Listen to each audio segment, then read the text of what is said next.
ਵਾਹਿਗੁਰੂ ਜੀ ਕਾ ਖਾਲਸਾ, ਵਾਹਿਗੁਰੂ ਜੀ ਕੀ ਫਤਿਹ ਜੀ। ਸਾਰੇ ਵੀਰ ਭੈਣਾਂ ਨੂੰ ਸਵਾਗਤ ਹੈ ਜੀ ਤੁਹਾਡਾ ਸਾਰਿਆਂ ਦਾ ਆਨਲਾਈਨ ਗੁਰਮਤਿ ਕਲਾਸ ਵਿੱਚ। ਜਿਵੇਂ ਕਿ ਆਪ ਸਾਰਿਆਂ ਨੂੰ ਪਤਾ ਹੈ ਕਿ ਕੁਝ ਦਿਨ ਤੋਂ ਅਸੀਂ ਜੈਤਸਰੀ ਕੀ ਵਾਰ ਦੀ ਵਿਚਾਰ ਸਾਂਝੀ ਕਰਕੇ ਜੀਵਨ ਜੁਗਤ ਸਿੱਖਣ ਦਾ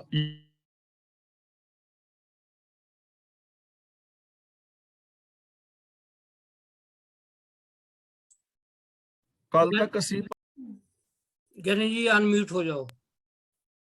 ਅੱਜ ਅਸੀਂ 16ਵੀਂ ਪੌੜੀ ਦੀ ਵਿਚਾਰ ਸਾਂਝੀ ਕਰਾਂਗੇ। ਇਸ ਪੌੜੀ ਦੇ ਨਾਲ ਦੋਵੇਂ ਸ਼ਲੋਕ, ਇਸ ਪੌੜੀ ਦੇ ਨਾਲ ਵੀ ਜੋ ਸ਼ਲੋਕ ਹਨ ਸਾਹਿਬ ਸ੍ਰੀ ਗੁਰੂ ਅਰਜਨ ਪਾਤਸ਼ਾਹ ਜੀ ਦੇ ਹੀ ਉਚਾਰਨ ਕੀਤੇ ਹੋਏ ਨੇ। ਤੇ ਪਹਿਲਾ ਸ਼ਲੋਕ ਆਦਿ ਸ੍ਰੀ ਗੁਰੂ ਗ੍ਰੰਥ ਸਾਹਿਬ ਜੀ ਦੇ ਪਾਵਨ ਅੰਗ 709 ਤੋਂ ਆਰੰਭ ਹੁੰਦਾ ਹੈ। ਸ਼ਲੋਕ ਪਤਿਤ ਪੁਨੀਤ ਗੋਬਿੰਦ ਹੈ, ਸਰਬ ਦੋਖ ਨਿਵਾਰਨ ਹੈ, ਸਰਨ ਸੂਰ ਭਗਵਾਨ ਹੈ, ਜਪੰਤ ਨਾਨਕ ਹਰ ਹਰ ਹਰੇ। ਪਤਿਤ ਪੁਨੀਤ ਦਾ ਮਤਲਬ ਜੋ ਵਿਕਾਰਾਂ ਵਿੱਚ ਡਿੱਗੇ ਹੋਏ ਇਨਸਾਨਾਂ ਨੂੰ ਮਹਾਨ ਇਨਸਾਨ ਬਣਾਉਣ ਵਾਲਾ ਹੈ। ਪਤਿਤ ਪੁਨੀਤ ਦਾ ਮਤਲਬ ਨੀਵਿਆਂ ਨੂੰ ਉੱਚੇ ਕਰਨ ਵਾਲਾ। ਗੋਬਿੰਦ ਦਾ ਮਤਲਬ ਸੰਸਾਰ ਨੂੰ ਪੈਦਾ ਕਰਨ ਵਾਲਾ। ਸਰਬ ਦੋਖ ਨਿਵਾਰਨ ਦਾ ਮਤਲਬ ਸਾਰੇ ਦੁੱਖਾਂ ਨੂੰ ਦੂਰ ਕਰਨ ਵਾਲਾ। ਗੋਬਿੰਦ ਵਿਕਾਰੀਆਂ ਨੂੰ ਪਵਿੱਤਰ ਕਰਨ ਵਾਲਾ ਹੈ ਔਰ ਪਾਪੀਆਂ ਦੇ ਸਾਰੇ ਐਬ ਦੂਰ ਕਰਨ ਵਾਲਾ ਹੈ।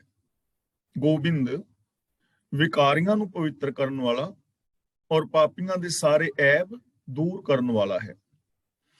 ਤਾਂ ਇੱਥੋਂ ਸਾਨੂੰ ਜੀਵਨ ਵਾਸਤੇ ਕੀ ਸੇਧ ਮਿਲ ਰਹੀ ਹੈ ਕਿ ਜੇ ਕਿਤੇ ਸਾਡੀ ਜ਼ਿੰਦਗੀ ਵਿੱਚ ਕੋਈ ਪਾਪ ਹੈ, ਕੋਈ ਵਿਕਾਰ ਹੈ ਜਾਂ ਕੋਈ ਅਪਰਾਧ ਹੈ ਜਾਂ ਕਿਤੇ ਕੁਝ ਗਲਤੀਆਂ ਭੁੱਲਾਂ ਜਾਣੇ ਅਣਜਾਣੇ ਵਿੱਚ ਅਸੀਂ ਕਰ ਰਹੇ ਹਾਂ ਔਰ ਜੇ ਅਸੀਂ ਇਹਨਾਂ ਪਾਪਾਂ ਵਿਕਾਰਾਂ ਤੋਂ ਬਾਹਰ ਆਉਣਾ ਚਾਹੁੰਦੇ ਹਾਂ ਤਾਂ ਉਹਦੀ ਸੰਭਾਵਨਾ ਸਾਡੇ ਹਰ ਇਨਸਾਨ ਦੇ ਅੰਦਰ ਮੌਜੂਦ ਹੈ ਔਰ ਪਤਿਤਾਂ ਨੂੰ ਪਾਵਨ ਕਰਨ ਵਾਲਾ ਪ੍ਰਭੂ ਹਰ ਇਨਸਾਨ ਦੇ ਅੰਦਰ ਬੈਠਾ ਹੋਇਆ ਹੈ।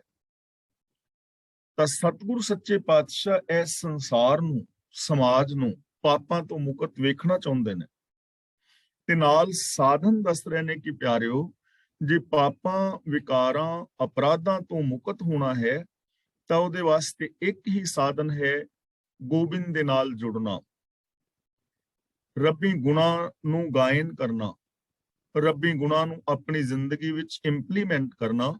ਜੋ ਵੀ ਪ੍ਰਭੂ ਦੇ ਚਰਨਾਂ ਦੀ ਸ਼ਰਨ ਲਵੇਗਾ, ਭਾਵ ਰੱਬੀ ਰਜਾ ਵਿੱਚ ਤੁਰੇਗਾ, ਰੱਬੀ ਗੁਣ ਗਾਏਗਾ, ਉਹ ਪਤਿਤ ਤੋਂ ਪਾਵਨ ਹੋ ਜਾਏਗਾ। ਸਰਨ ਸੂਰ ਭਗਵਾਨ ਹੈ। ਸਰਨ ਸੂਰ ਦਾ ਮੀਨਿੰਗ ਹੈ ਸ਼ਰਨ ਦਾ ਸੂਰਮਾ, ਯਾਨੀ ਸਰਨ ਆਏ ਨੂੰ ਬਚਾਉਣ ਦੇ ਜੋ ਸਮਰੱਥ ਹੈ। ਹੁਣ ਕਈ ਵਾਰ ਜੇ ਕੋਈ ਬੰਦਾ ਸਰਨ ਐਸੇ ਬੰਦੇ ਦੀ ਲੈ ਕਿ ਜੋ ਆਪ ਹੀ ਕਮਜ਼ੋਰ ਹੈ ਤੇ ਉਹਨੂੰ ਕਹੇ ਕਿ ਮੇਰੀ ਰੱਖਿਆ ਕਰ, ਤਾਂ ਐਸਾ ਬੰਦਾ ਜਿਹੜਾ ਹੈ ਬਚਾ ਨਹੀਂ ਪਾਏਗਾ ਕਿਉਂਕਿ ਆਪ ਹੀ ਕਮਜ਼ੋਰ ਹੈ, ਉਹਦੇ ਆਪਣੇ ਅੰਦਰ ਹੀ ਤਾਕਤ ਨਹੀਂ ਹੈ।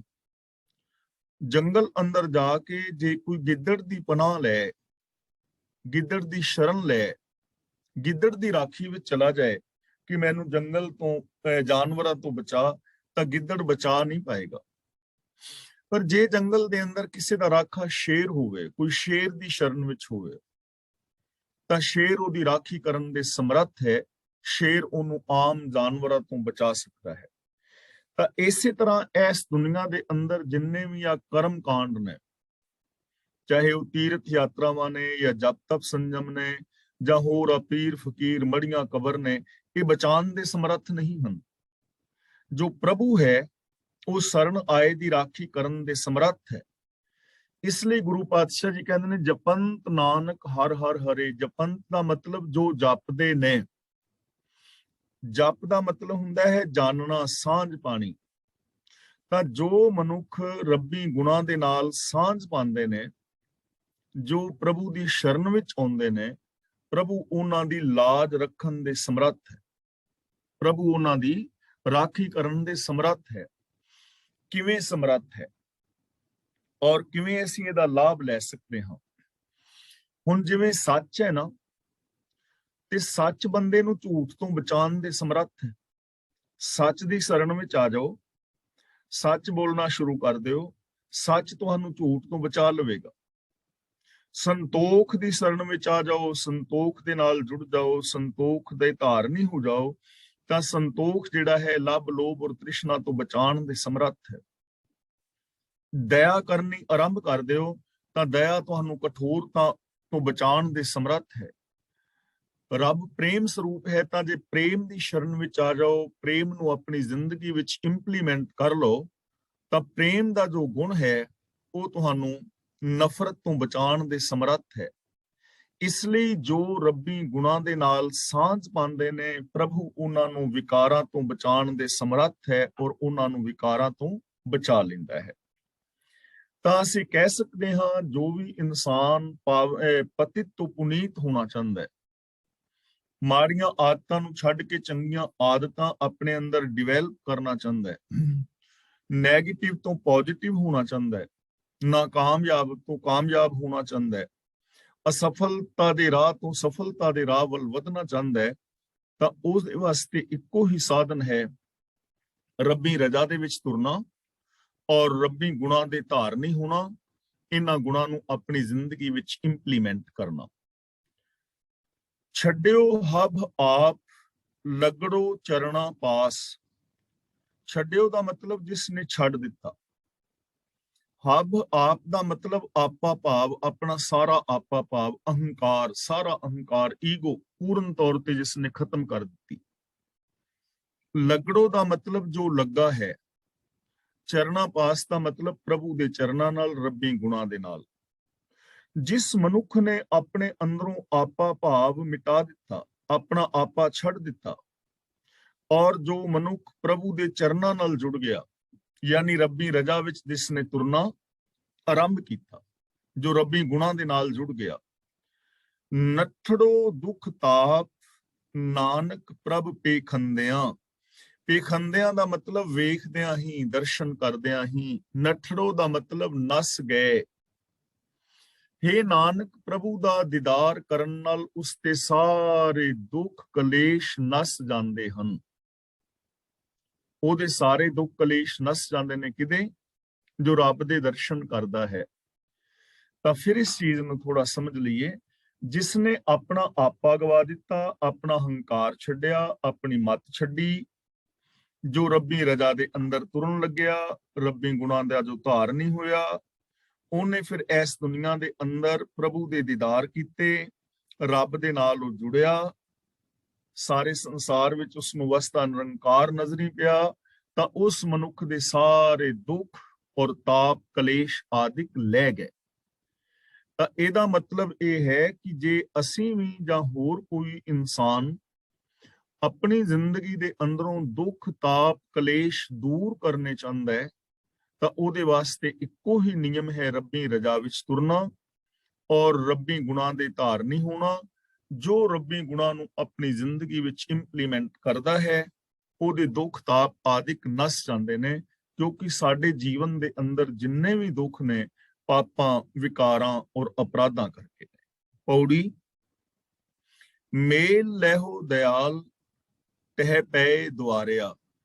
ਦਇਆਲ ਦੋ ਸ਼ਬਦਾਂ ਤੋਂ ਬਣਿਆ ਹੈ, ਦਇਆ ਪਲਸ ਆਲੇ। ਆਲੇ ਦਾ ਮਤਲਬ ਘਰ, ਦਇਆਲ ਦਾ ਮਤਲਬ ਦਇਆ ਦਾ ਘਰ।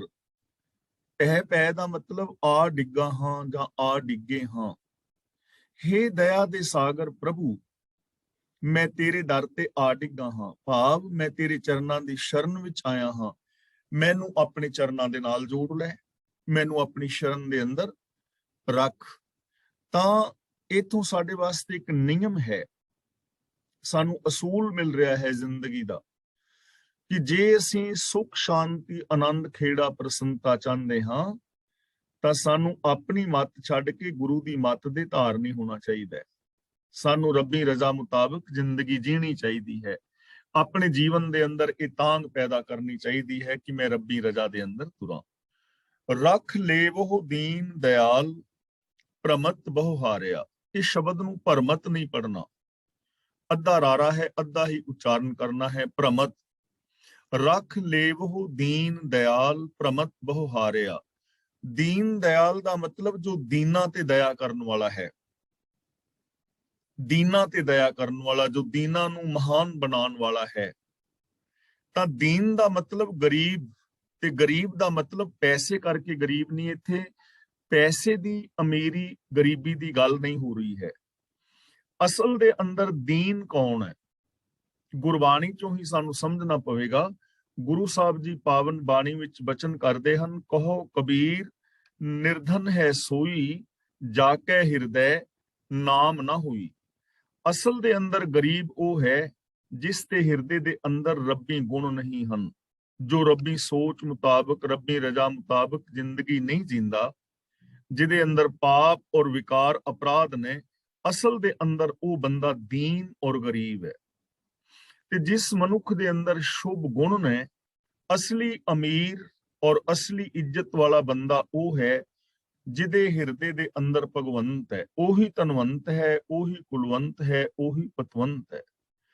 ਤਾਂ ਦੀਨ ਦਿਆਲ ਹੀ ਦੀਨਾਂ ਤੇ ਦਇਆ ਕਰਨ ਵਾਲੇ ਪ੍ਰਭੂ, ਮੈਂ ਭਟਕ ਭਟਕ ਕੇ ਥੱਕ ਗਿਆ ਹਾਂ, ਬਹੁਤ ਭਟਕਿਆ ਹਾਂ, ਮੈਨੂੰ ਆਪਣੇ ਚਰਨਾਂ ਦੀ ਸ਼ਰਨ ਵਿੱਚ ਰੱਖ ਲਓ। ਭਟਕ ਭਟਕ ਕੇ ਥੱਕ ਗਿਆ ਹਾਂ। ਔਰ ਹਕੀਕਤ ਹੈ, ਜਦੋਂ ਅਸੀਂ ਆਪਣੇ ਜੀਵਨ ਵੱਲ ਇੱਕ ਝਾਤ ਮਾਰਦੇ ਹਾਂ ਤਾਂ ਈਰਖਾ, ਦਵੈਸ਼, ਵੈਰ, ਵਿਰੋਧ, ਪਾਪ, ਅਪਰਾਧ ਕਰ ਕਰਕੇ ਬੰਦਾ ਥੱਕਿਆ ਹੀ ਪਿਆ ਹੈ। ਇਹਨਾਂ ਕੰਮਾਂ ਦੇ ਵਿੱਚੋਂ ਸ਼ਾਂਤੀ ਤਾਂ ਮਿਲੀ ਨਹੀਂ, ਸੁੱਖ ਤਾਂ ਮਿਲਿਆ ਨਹੀਂ, ਖੁਸ਼ੀ ਤਾਂ ਮਿਲੀ ਨਹੀਂ, ਖੇੜਾ ਤਾਂ ਮਿਲਿਆ ਨਹੀਂ। ਸੰਸਾਰ ਐਸੇ ਕਰਮ ਕਰ ਕਰਕੇ ਥੱਕ ਗਿਆ ਨਾ। ਦੂਜੀ ਗੱਲ, ਜੋ ਕਰਮ ਕਾਂਡ ਨੇ ਧਰਮ ਦੇ ਨਾਮ ਤੇ, ਚਾਹੇ ਉਹ ਤੀਰਥ ਯਾਤਰਾਵਾਂ ਨੇ, ਚਾਹੇ ਉਹ ਜਪ ਤਪ ਸੰਜਮ ਨੇ, ਚਾਹੇ ਉਹ ਪਾਠ ਪੂਜਾ ਹੈ, ਚਾਹੇ ਸਮਾਧੀਆਂ ਆਦਿਕ ਨੇ, ਜਾਂ ਹੋਰ ਕਰਮ ਕਾਂਡ ਨੇ, ਵਰਤ ਨਰਾਤੇ ਨੇ, ਇਹ ਕਰਮ ਕਰ ਕਰਕੇ ਬੰਦਾ ਥੱਕ ਹੀ ਗਿਆ ਹੈ। ਇਹਨਾਂ ਕਰਮਾਂ ਰਾਹੀਂ ਸੁਖ ਸ਼ਾਂਤੀ ਤਾਂ ਮਿਲੀ ਨਹੀਂ ਹੈ। ਇਸ ਲਈ ਭਰਮ ਕੇ ਜੋ ਥੱਕ ਗਿਆ ਹੈ, ਸੁਖ ਸ਼ਾਂਤੀ ਜੀਵਨ ਵਿੱਚ ਨਹੀਂ ਮਿਲੀ, ਤਾਂ ਉਹਦੇ ਵਾਸਤੇ ਇੱਕ ਹੀ ਰਾਹ ਬਚਦਾ ਹੈ, ਰੱਬੀ ਰਜ਼ਾ ਮੁਤਾਬਕ ਜ਼ਿੰਦਗੀ ਜੀਣੀ, ਰੱਬੀ ਗੁਣਾਂ ਦੇ ਧਾਰਨੀ ਹੋਣਾ, ਰੱਬੀ ਸ਼ਰਨ ਵਿੱਚ ਆਉਣਾ, ਗੁਰੂ ਦੀ ਪਾਵਨ ਬਾਣੀ ਮੁਤਾਬਕ ਜ਼ਿੰਦਗੀ ਜੀਣੀ। ਹੇ ਦੀਨਾਂ ਤੇ ਦਇਆ ਕਰਨ ਵਾਲੇ, ਮੈਨੂੰ ਵਿਕਾਰਾਂ ਤੋਂ ਬਚਾ ਲੈ, ਮੈਂ ਭਟਕ ਭਟਕ ਕੇ ਹਾਰ ਗਿਆ ਹਾਂ। ਤਾਂ ਇਹਦਾ ਮਤਲਬ ਸਾਨੂੰ ਇੱਕ ਸਕਾਰਾਤਮਕ ਸੋਚ ਦਿੱਤੀ ਜਾ ਰਹੀ ਹੈ ਕਿ ਜੇ ਜੀਵਨ ਅੰਦਰ ਭਟਕਣਾ ਹੈ, ਜੀਵਨ ਅੰਦਰ ਪਾਪ ਵਿਕਾਰਾਂ ਕਰਕੇ ਜੇ ਕਿਤੇ ਕਮੀ ਪੇਸ਼ੀ ਜੀਵਨ ਵਿੱਚ ਹੈ, ਤਾਂ ਉਹਦਾ ਇਲਾਜ ਇਹ ਹੈ ਕਿ ਰੱਬੀ ਸ਼ਰਨ ਵਿੱਚ ਆਉਣਾ। ਤੇ ਨਾਲ ਹਰ ਇੱਕ ਦੇ ਅੰਦਰ ਸੰਭਾਵਨਾ ਹੈ, ਪੋਸੀਬਿਲਿਟੀ ਹੈ ਕਿ ਜਿਹੜਾ ਗੁਨਾਹ ਤੋਂ ਸਖਣਾ ਹੈ, ਜੇ ਰੱਬੀ ਰਜ਼ਾ ਪਾਣੇ ਨਾਲ ਜੁੜੇ ਤਾਂ ਉਹ ਵੀ ਦਇਆ ਦਾ ਪਾਤਰ ਬਣ ਸਕਦਾ ਹੈ, ਉਹ ਵੀ ਗੁਨਾਹ ਕਰਕੇ ਅਮੀਰ ਹੋ ਸਕਦਾ ਹੈ, ਉਹਦੇ ਜੀਵਨ ਵਿੱਚ ਵੀ ਮਹਾਨਤਾ ਜਿਹੜੀ ਹੈ ਉਹ ਆ ਸਕਦੀ ਹੈ। ਭਗਤ ਵਛਲ ਤੇਰਾ ਬਿਰਦ, ਹਰ ਪਤਿਤ ਉਧਾਰਿਆ। ਭਗਤ ਵਛਲ ਦਾ ਮਤਲਬ ਹੈ ਭਗਤੀ ਨਾਲ ਪਿਆਰ ਕਰਨ ਵਾਲਾ। ਵਛਲ ਦਾ ਮਤਲਬ ਹੁੰਦਾ ਹੈ ਵਤਸਲ, ਪਿਆਰ ਕਰਨ ਵਾਲਾ। ਜੇ ਭਗਤ ਦੇ ਤੱਤੇ ਨਾਲ ਸਿਹਾਰੀ ਨਾ ਹੁੰਦੀ, ਤੱਤਾ ਮੁਕਤਾ ਹੁੰਦਾ, ਭਗਤ ਵਛਲ ਹੁੰਦਾ, ਫਿਰ ਅਰਥ ਬੰਨਾ ਸੀ ਭਗਤਾਂ ਨਾਲ ਪਿਆਰ ਕਰਨ ਵਾਲਾ। ਹੁਣ ਇੱਥੇ ਤੱਤੇ ਨਾਲ ਸਿਹਾਰੀ ਹੈ। ਇਹ ਭਗਤੀ ਸ਼ਬਦ ਜਿਹੜਾ ਹੈ, ਭਗਤ ਸ਼ਬਦ, ਇਹ ਫੀਮੇਲ ਜੈਂਡਰ ਹੈ, ਇਸਤਰੀ ਲਿੰਗ ਹੈ। ਭਗਤ ਵਛਲ ਦਾ ਮਤਲਬ ਭਗਤੀ ਨੂੰ ਪਿਆਰ ਕਰਨ ਵਾਲਾ। ਤੇਰਾ ਬਿਰਦ, ਬਿਰਦ ਦਾ ਮਤਲਬ ਹੈ ਸੁਭਾਅ। ਪਤਿਤ ਉਧਾਰਿਆ ਦਾ ਮਤਲਬ ਹੈ ਵਿਕਾਰਾਂ ਵਿੱਚ ਡਿੱਗੇ ਹੋਇਆਂ ਨੂੰ ਬਚਾਉਣ ਵਾਲਾ। ਹੇ ਪ੍ਰਭੂ, ਭਗਤੀ ਨੂੰ ਪਿਆਰ ਕਰਨਾ, ਵਿਕਾਰਾਂ ਵਿੱਚ ਡਿੱਗੇ ਹੋਏ ਨੂੰ ਬਚਾਉਣਾ, ਇਹ ਤੇਰਾ ਮੁੱਢ ਕਦੀਮਾਂ ਦਾ ਸੁਭਾਅ ਹੈ। ਯਾਨੀ ਤੂੰ ਪਿਆਰ ਕਰਨਾ ਹੈ ਭਗਤੀ ਦੇ ਨਾਲ। ਭਗਤੀ ਦਾ ਮਤਲਬ ਇਹ ਨਹੀਂ ਕਿ ਮਾਲਾ ਫੇਰਨੀ ਜਾਂ ਸੰਸਾਰ ਦਾ ਤਿਆਗ। ਭਗਤੀ ਦਾ ਮਤਲਬ ਹੈ ਰੱਬੀ ਗੁਣਾਂ ਦੇ ਧਾਰਨੀ ਹੋਣਾ। ਸਭ ਗੁਣ ਤੇਰੇ, ਮੈਂ ਨਾਹੀ ਕੋਏ, ਵਿਣ ਗੁਣ ਕੀਤੇ ਭਗਤ ਨਾ ਹੋਏ। ਭਗਤ ਹੈ ਹੀ ਉਹ ਜੋ ਅਕਲ ਹੁੰਦਿਆਂ ਉਸ ਅਕਲ ਦਾ ਮਿਸਯੂਜ਼ ਨਾ ਕਰੇ, ਦੂਜਿਆਂ ਨੂੰ ਆਪਣੀ ਅਕਲ ਦੇ ਨਾਲ ਨੀਵਾਂ ਨਾ ਵਿਖਾਏ, ਠੱਗੀਆਂ ਨਾ ਮਾਰੇ। ਜੋ ਤਾਕਤ ਦੇ ਹੁੰਦਿਆਂ ਆਪਣੀ ਤਾਕਤ ਦੀ ਨਾਜਾਇਜ਼ ਵਰਤੋਂ ਨਾ ਕਰੇ, ਔਰ ਜੋ ਅਣਹੋਂਦ ਦੇ ਅੰਦਰ ਵੀ ਵੰਡ ਕੇ ਛਕੇ, ਉਹੀ ਰੱਬ ਦਾ ਪਿਆਰਾ ਹੈ। ਤਾਂ ਤੇਰਾ ਮੁੱਢ ਕਦੀਮਾਂ ਦਾ ਸੁਭਾਅ ਹੈ ਕਿ ਤੂੰ ਭਗਤੀ ਨਾਲ ਪਿਆਰ ਕਰਨ ਵਾਲਾ ਹੈ ਔਰ ਪਤਿਤਾਂ ਨੂੰ ਪਾਵਨ ਬਣਾਉਣ ਵਾਲਾ ਹੈ। ਤਾਂ ਪਤਿਤਾਂ ਨੂੰ ਪਾਵਨ ਬਣਾਉਣ ਵਾਲਾ ਸੁਭਾਅ ਹੈ ਨਾ ਰੱਬ ਦਾ, ਜੋ ਸਰਨ ਆਵੇ ਤਿਸ ਕੰਠ ਲਾਵੇ, ਇਹ ਬਿਰਧ ਸੁਆਮੀ ਸੰਦਾ, ਇਹ ਉਹਦਾ ਸੁਭਾਅ ਹੈ। ਇੱਥੇ ਜੇ ਸੱਜਣ ਵਰਗੇ ਵੀ ਗੁਰੂ ਦੇ ਚਰਨਾਂ ਦੀ ਸ਼ਰਨ ਵਿੱਚ ਆਉਂਦੇ ਨੇ ਨਾ, ਤਾਂ ਉਹ ਵੀ ਗੁਰੂ ਕੇ ਭਾਈ ਸੱਜਣ ਬਣ ਜਾਂਦੇ। ਇੱਥੇ ਕੌਡੇ ਵਰਗੇ ਵੀ ਗੁਰੂ ਦੇ ਚਰਨਾਂ ਦੀ ਸ਼ਰਨ ਵਿੱਚ ਆਉਣ ਤਾਂ ਉਹ ਵੀ ਗੁਰੂ ਦੇ ਪਿਆਰੇ ਹੋ ਜਾਂਦੇ ਨੇ ਔਰ ਮਨੁੱਖਤਾ ਨੂੰ ਜੀਵਨ ਦਾਨ ਦੇਣ ਵਾਲੇ ਬਣ ਜਾਂਦੇ ਨੇ। ਇਹ ਸੁਭਾਅ ਹੈ। ਇਸ ਲਈ ਜੇ ਅਸੀਂ ਪ੍ਰਭੂ ਦੇ ਪਿਆਰ ਦੇ ਪਾਤਰ ਬਣਨੇ ਚਾਹੁੰਦੇ ਹਾਂ ਤਾਂ ਉਹਦੇ ਵਾਸਤੇ ਸਾਡੇ ਕੋਲ ਇੱਕ ਨੇਮ ਹੈ, ਇੱਕੋ ਹੀ ਸਾਧਨ ਹੈ, ਰੱਬੀ ਗੁਣਾਂ ਦੇ ਨਾਲ ਜੁੜਨਾ।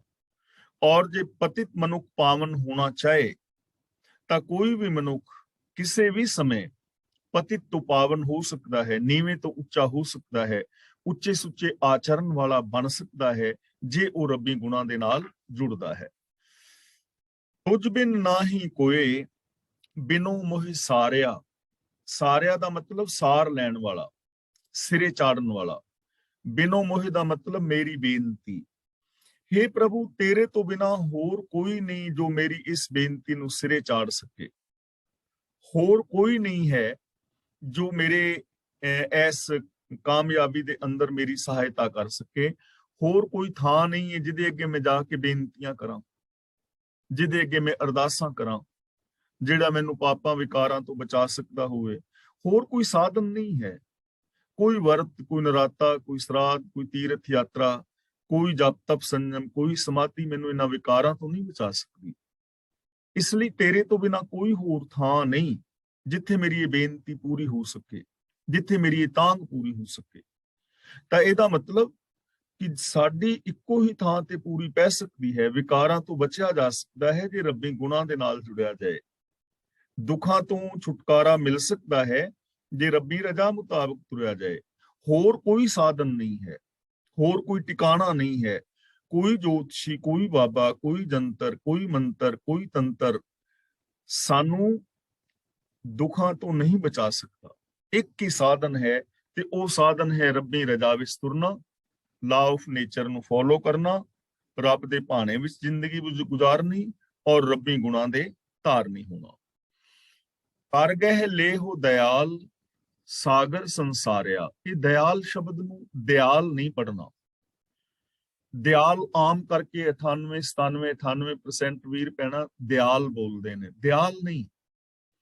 ਦਿਆਲ ਤਾਂ ਬਣੇਗਾ ਜੇ ਦੱਦੇ ਨਾਲ ਸਿਹਾਰੀ ਲੱਗੀ ਹੋਵੇ, ਐੜੇ ਨਾਲ ਕੰਨਾ ਔਰ ਲੱਲਾ ਹੋਵੇ, ਫਿਰ ਬਣਦਾ ਹੈ ਦਿਆਲ।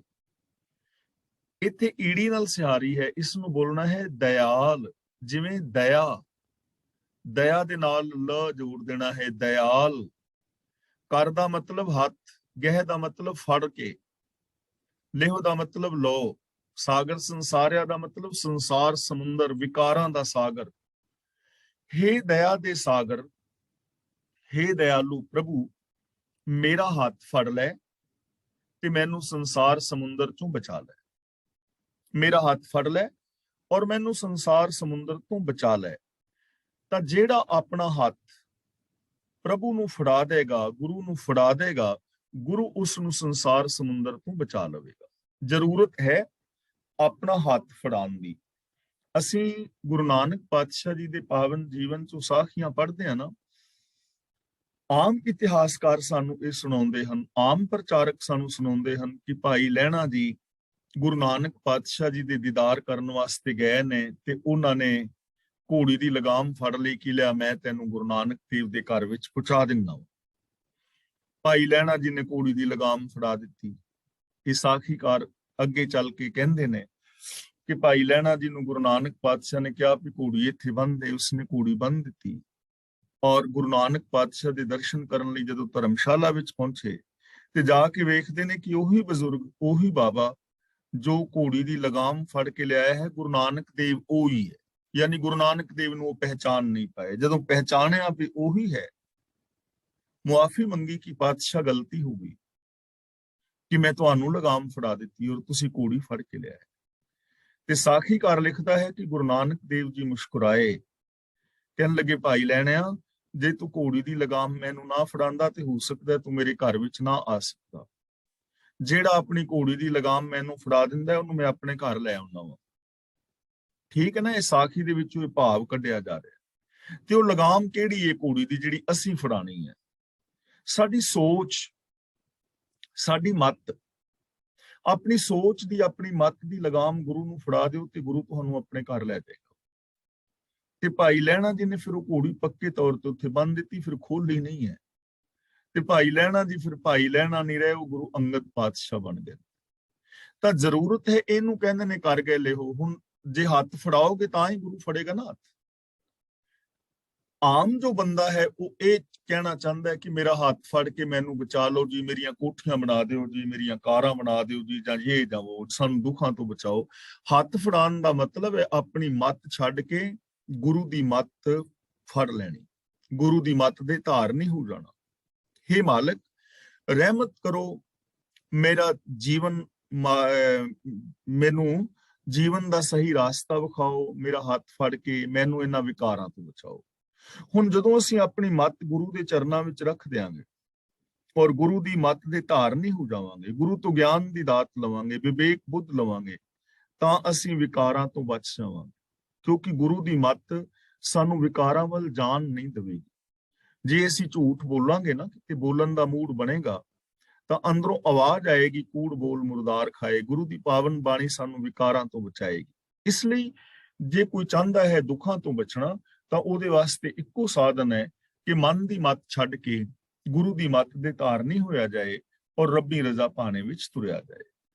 ਸ਼ਲੋਕ, ਸੰਤ ਉਧਰਣ ਦਇਆਲੰ ਆਸਰੰ ਗੋਪਾਲ ਕੀਰਤਨ ਹੈ। ਉਧਰਣ ਨਹੀਂ, ਉਧਰਣ। ਸੰਤ ਉਧਰਣ, ਇਹਦਾ ਮਤਲਬ ਕਿ ਰੱਬ ਦੇ ਪਿਆਰਿਆਂ ਨੂੰ ਵਿਕਾਰਾਂ ਦੀ ਤਪਸ਼ ਤੋਂ ਬਚਾਉਣ ਵਾਲਾ, ਉਧਾਰਨ ਵਾਲਾ। ਉਧਰਣ ਨਹੀਂ, ਇਹਨੂੰ ਪੜਨਾ ਹੈ ਉਧਰਣ। ਸੰਤ ਉਧਰਣ ਦਇਆਲੰ। ਸੰਤ ਦਾ ਮਤਲਬ ਜੋ ਰੱਬ ਦੇ ਦਾਸ ਨੇ, ਰੱਬ ਦੇ ਪਿਆਰੇ ਨੇ, ਜੋ ਰੱਬੀ ਰਜ਼ਾ ਤੇ ਤੁਰਦੇ ਨੇ। ਤਾਂ ਗੁਰੂ ਪਾਤਸ਼ਾਹ ਜੀ ਕਹਿੰਦੇ ਨੇ ਆਸਰੰ ਦਇਆਲੰ ਦਾ ਮਤਲਬ ਦਿਆਲ ਪ੍ਰਭੂ। ਆਸਰੰ ਗੋਪਾਲ ਕੀਰਤਨ ਹੈ, ਜਿਨ੍ਹਾਂ ਨੂੰ ਗੋਪਾਲ ਦੇ ਕੀਰਤਨ ਦਾ ਆਸਰਾ ਹੈ। ਕੀਰਤਨ ਦਾ ਮਤਲਬ ਸਿਫਤ ਸਲਾਹ, ਰੱਬੀ ਗੁਣ। ਜਿਨ੍ਹਾਂ ਨੇ ਗੋਪਾਲ ਦੇ ਕੀਰਤਨ ਨੂੰ, ਰੱਬੀ ਗੁਣਾਂ ਨੂੰ ਆਪਣੇ ਜੀਵਨ ਦਾ ਆਧਾਰ ਬਣਾਇਆ ਹੈ। ਤਾਂ ਜਿਹੜੇ ਰੱਬ ਦੇ ਪਿਆਰੇ ਪ੍ਰਭੂ ਦੇ ਗੁਣਾਂ ਨੂੰ ਆਪਣੇ ਜੀਵਨ ਦਾ ਸਹਾਰਾ ਬਣਾ ਲੈਂਦੇ ਨੇ, ਦਿਆਲ ਪ੍ਰਭੂ ਉਹਨਾਂ ਆਪਣੇ ਪਿਆਰਿਆਂ ਨੂੰ ਮਾਇਆ ਦੀ ਤਪਸ਼ ਤੋਂ, ਵਿਕਾਰਾਂ ਦੀ ਤਪਸ਼ ਤੋਂ ਬਚਾ ਲੈਂਦਾ ਹੈ। ਇਸ ਦੁਨੀਆ ਦੇ ਅੰਦਰ ਵਿਕਾਰਾਂ ਦੀ ਤਪਸ਼ ਹੈ। ਜਿਸ ਤਪਸ਼ ਦੇ ਅੰਦਰ, ਜਿਸ ਅਗਨ ਦੇ ਅੰਦਰ ਆਮ ਬੰਦਾ ਜਲ ਰਿਹਾ ਹੈ, ਜਿਸ ਨੂੰ ਪਾਵਨ ਬਾਣੀ ਵਿੱਚ ਕਿਹਾ ਹੈ ਗੁੱਝੀ ਭਾਹ ਜਲੇ ਸੰਸਾਰਾ, ਕਿ ਗੁੱਝੀ ਅੱਗ ਦੇ ਅੰਦਰ ਸੰਸਾਰ ਸੜ ਰਿਹਾ ਹੈ। ਅੰਦਰੇ ਅੰਦਰ ਵਿਕਾਰਾਂ ਦੇ ਅੰਦਰ ਇਨਸਾਨੀਅਤ ਜਿਹੜੀ ਹੈ ਸੜਦੀ ਜਾ ਰਹੀ ਹੈ, ਖਤਮ ਹੁੰਦੀ ਜਾ ਰਹੀ ਹੈ। ਚਿੰਤਾ ਦੀ ਅੱਗ ਦੇ ਅੰਦਰ ਆਮ ਬੰਦਾ ਜਲ ਰਿਹਾ ਹੈ। ਘਰ ਘਰ ਇਹ ਅੱਗ ਨਜ਼ਰੀ ਪੈ ਰਹੀ ਹੈ। ਕੋਈ ਗੁੱਸੇ ਦੀ ਅੱਗ ਵਿੱਚ ਸੜ ਰਿਹਾ ਹੈ ਤੇ ਕੋਈ ਲੋਭ ਦੀ ਅੱਗ ਦੇ ਅੰਦਰ ਝੁਲਸਿਆ ਪਿਆ ਹੈ। ਕੋਈ ਹੰਕਾਰ ਦੀ ਅੱਗ ਵਿੱਚ ਸੜਿਆ ਪਿਆ ਹੈ ਤੇ ਕੋਈ ਸੈਲਫਿਸ਼ਨੈਸ ਔਰ ਮੋਹ ਦੀ ਅੱਗ ਦੇ ਅੰਦਰ ਸੜਿਆ ਪਿਆ ਹੈ। ਪਰ ਜਿਹੜੇ ਲੋਕ ਪ੍ਰਭੂ ਦੇ ਗੁਣਾਂ ਨੂੰ ਆਪਣੇ ਜੀਵਨ ਦਾ ਆਸਰਾ ਬਣਾਉਂਦੇ ਨੇ ਨਾ, ਆਸਰੰਗ ਦਾ ਮਤਲਬ ਆਸਰਾ, ਗੋਪਾਲ ਕੀਰਤਨ ਦਾ ਮਤਲਬ ਰੱਬੀ ਸਿਫਤ ਸਲਾਹ, ਰੱਬੀ ਗੁਣ।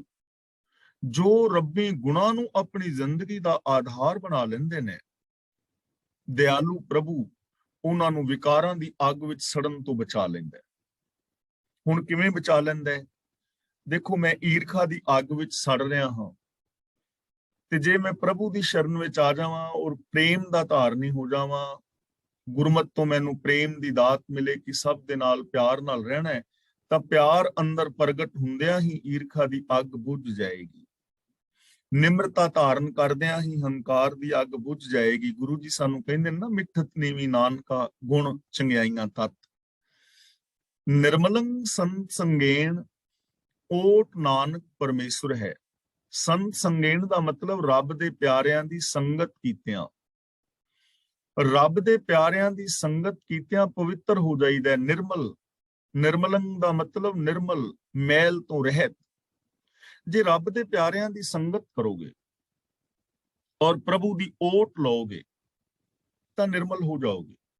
ਰੱਬ ਦੇ ਪਿਆਰਿਆਂ ਦੀ ਸੰਗਤ ਕੀਤਿਆਂ ਪਵਿੱਤਰ ਹੋ ਜਾਈਦਾ, ਨਿਰਮਲ ਹੋ ਜਾਈਦਾ। ਕਿਉਂਕਿ ਜੋ ਜੈਸੀ ਸੰਗਤ ਮਿਲੇ ਸੋ ਤੈਸੋ ਫਲ ਖਾਏ। ਤੇ ਸੰਗਤ ਕਰਨ ਦਾ ਮਤਲਬ ਹੈ ਉਹਨਾਂ ਦੇ ਸਾਥ ਮਿਲ ਕੇ ਤੁਰਨਾ, ਉਹਨਾਂ ਰਾਹਾਂ ਨੂੰ ਅਪਣਾ ਲੈਣਾ ਜਿਨ੍ਹਾਂ ਰਾਹਾਂ ਨੂੰ ਰੱਬ ਦੇ ਪਿਆਰਿਆਂ ਨੇ ਅਪਣਾਇਆ ਹੈ। ਜਦੋਂ ਅਸੀਂ ਵੀ ਉਹਨਾਂ ਰਾਹਾਂ ਤੇ ਤੁਰਾਂਗੇ ਤਾਂ ਅਸੀਂ ਵੀ ਨਿਰਮਲ ਹੋ ਜਾਵਾਂਗੇ, ਕਿਉਂਕਿ ਰੱਬ ਦੇ ਪਿਆਰੇ ਮੈਲ ਤੋਂ ਰਹਿਤ ਕਿਉਂ ਹੋਏ ਨੇ? ਕਿਉਂਕਿ ਉਹਨਾਂ ਮਨ ਬਚਨ ਕਰਮ ਦੇ ਅੰਦਰ ਸੱਚਾਈ ਹੈ, ਉਹਨਾਂ ਦੇ ਅੰਦਰ ਦਇਆ ਹੈ, ਉਹਨਾਂ ਦੇ ਅੰਦਰ ਧਰਮ ਹੈ। ਤੇ ਜੇ ਸਾਡੇ ਅੰਦਰ ਵੀ ਇਹ ਗੁਣ ਆ ਜਾਣਗੇ, ਅਸੀਂ ਵੀ ਨਿਰਮਲ ਹੋ ਜਾਵਾਂਗੇ। ਇਸ ਲਈ ਰੱਬ ਦੇ ਪਿਆਰਿਆਂ ਦੀ ਸੰਗਤ ਕੀਤਿਆਂ ਨਿਰਮਲ ਹੋ ਜਾਈਦਾ ਹੈ। ਓਟ ਨਾਨਕ ਪਰਮੇਸ਼ਰ ਹੈ। ਇਸ ਲਈ ਗੁਰੂ ਜੀ ਕਹਿੰਦੇ ਨੇ, ਪਿਆਰਿਆ, ਤੂੰ ਵੀ ਸੰਗਤ ਵਿੱਚ ਮਿਲ ਕੇ, ਰੱਬ ਦੇ ਪਿਆਰਿਆਂ ਦੀ ਸੰਗਤ ਕਰਕੇ, ਤੂੰ ਹੀ ਰੱਬ ਦੀ ਓਟ ਲੈ, ਤੂੰ ਹੀ ਰੱਬ ਦੇ ਗੁਣਾਂ ਨੂੰ ਆਪਣੇ ਜੀਵਨ ਦਾ ਆਸਰਾ ਬਣਾ, ਤੇਰਾ ਵੀ ਪਾਰ ਉਤਾਰਾ ਹੋ ਜਾਏ। ਚੰਦਨ ਚੰਦ ਨਾ ਸਰਦ ਰੁੱਤ, ਮੂਲ ਨਾ ਮਿਟਈ ਕਾਮ। ਇੱਥੇ ਕਾਮ ਦਾ ਮਤਲਬ ਹੈ ਮਨ ਦੀ ਤਪਸ਼, ਮਨ ਦੇ ਅੰਦਰ ਵਿਕਾਰਾਂ ਦੀ ਅੱਗ, ਮਨ ਦੀ ਤਪਸ਼ ਮਿਟਦੀ ਨਹੀਂ ਹੈ। ਚੰਦਨ ਦਾ ਮਤਲਬ ਭਾਵੇਂ ਚੰਦਨ ਦਾ ਲੇਪ ਕਰ ਲੋ, ਚੰਦਨ ਠੰਡਾ ਹੁੰਦਾ ਨਾ, ਚੰਦਨ ਵਿੱਚ ਸੁਗੰਧ ਵੀ ਹੈ, ਚੰਦਨ ਦੇ ਅੰਦਰ ਠੰਡਕ ਵੀ ਹੈ। ਜੇ ਕੋਈ ਚੰਦਨ ਦੀ ਲੱਕੜ ਨੂੰ ਘਸ ਕਰਕੇ ਆਪਣੇ ਸਾਰੇ ਸਰੀਰ ਦੇ ਉੱਤੇ ਲੇਪ ਕਰ ਲਵੇ, ਤਾਂ ਚੰਦਨ ਦਾ ਲੇਪਨ ਕਰਨ ਦੇ ਨਾਲ ਮਨ ਦੀ ਤਪਸ਼ ਨਹੀਂ ਮਿਟਦੀ। ਤਨ ਨੂੰ ਠੰਡਕ ਮਿਲ ਜਾਏਗੀ, ਤਨ 'ਚ ਸੁਗੰਧ ਆ ਜਾਏਗੀ, ਪਰ ਮਨ ਦੇ ਅੰਦਰ ਤਾਂ ਈਰਖਾ, ਦਵੇਸ਼, ਵੈਰ ਵਿਰੋਧ ਦੀ ਦੁਰਗੰਧ ਉੱਠ ਰਹੀ ਹੈ, ਉਹ ਤਾਂ ਉੱਠਦੀ ਰਹੇਗੀ। ਤਨ ਠੰਡਾ ਹੋ ਜਾਏਗਾ, ਪਰ ਮਨ ਦੇ ਅੰਦਰ ਤੇ ਕ੍ਰੋਧ ਦੀ ਅੱਗ ਹੈ, ਮਨ ਦੇ ਅੰਦਰ ਤੇ ਮੋਹ ਦੀ ਜਵਾਲਾ ਭੜਕ ਰਹੀ ਹੈ, ਮਨ ਦੇ ਅੰਦਰ ਤੇ ਹੰਕਾਰ ਦੇ ਔਰ ਲੋਭ ਦੇ ਭਾਂਬੜ ਬਲਦੇ ਨੇ ਪਏ। ਉਹਨਾਂ ਨੂੰ ਕਿਵੇਂ ਬੁਝਾਓਗੇ? ਚੰਦਨ ਨਹੀਂ ਬੁਝਾ ਪਾਏਗੀ। ਚੰਦ ਦਾ ਮਤਲਬ ਚੰਦ ਦੀ ਚਾਨਣੀ। ਹੁਣ ਚੰਦ ਦੀ ਚਾਨਣੀ ਦੇ ਅੰਦਰ ਠੰਡਕ ਹੈ ਨਾ, ਤੇ ਚੰਦ ਦੀ ਚਾਨਣੀ ਹੋਵੇ, ਪੂਰਨਮਾਸ਼ੀ ਦੀ ਰਾਤ ਹੋਵੇ, ਚਫੇਰੇ ਚਾਨਣਾ ਹੋਵੇ, ਠੰਡਕ ਹੋਵੇ, ਤਾਂ ਕੀ ਚੰਦ ਦੀ ਚਾਨਣੀ ਮਨ ਦੀ ਤਪਸ਼ ਨੂੰ ਬੁਝਾ ਦੇਗੀ? ਚੰਦ ਦੀ ਠੰਡਕ ਮਨ ਨੂੰ ਸ਼ਾਂਤ ਕਰ ਦੇਵੇਗੀ। ਸਰਦ ਰੁੱਤ, ਸਰਦ ਰੁੱਤ ਦਾ ਮਤਲਬ ਸਰਦੀ ਦੀ ਰਿਤੂ, ਸਰਦੀ ਦਾ ਮੌਸਮ। ਜੋ ਸਰਦੀ ਦੀ ਰੁੱਤ ਹੈ, ਕਿ ਉਹ ਮਨ ਦੀ ਤਪਸ਼ ਨੂੰ ਮਿਟਾ ਸਕਦੀ ਹੈ। ਟੈਂਪਰੇਚਰ ਮਾਈਨਸ ਹੋਵੇ, ਬਾਹਰ ਸਨੋ ਪੈਂਦੀ ਹੋਵੇ, ਠੰਡ ਹੋਵੇ, ਬੰਦਾ ਠੰਡ ਦੇ ਨਾਲ ਠਰੂ ਠਰੂ ਕੰਬੇਗਾ ਤੇ ਸਹੀ, ਪਰ ਕੀ ਜਦੋਂ ਸਨੋਫਾਲ ਹੁੰਦੀ ਹੈ ਜਾਂ ਠੰਡਕ ਹੁੰਦੀ ਹੈ ਜਾਂ ਸਰਦੀ ਆਉਂਦੀ ਹੈ, ਉਦੋਂ ਮਨ ਸ਼ਾਂਤ ਹੋ ਜਾਂਦਾ ਹੈ? ਕਦੇ ਵੀ ਨਹੀਂ ਹੁੰਦਾ। ਬਾਹਰਲੀ ਸਰਦੀ ਸਰੀਰ ਨੂੰ ਠੰਡਿਆ ਕਰ ਸਕਦੀ ਹੈ, ਮਨ ਨੂੰ ਨਹੀਂ। ਮੂਲ ਦਾ ਮਤਲਬ ਮੂਲੋਂ ਹੀ, ਉੱਕਾ ਹੀ।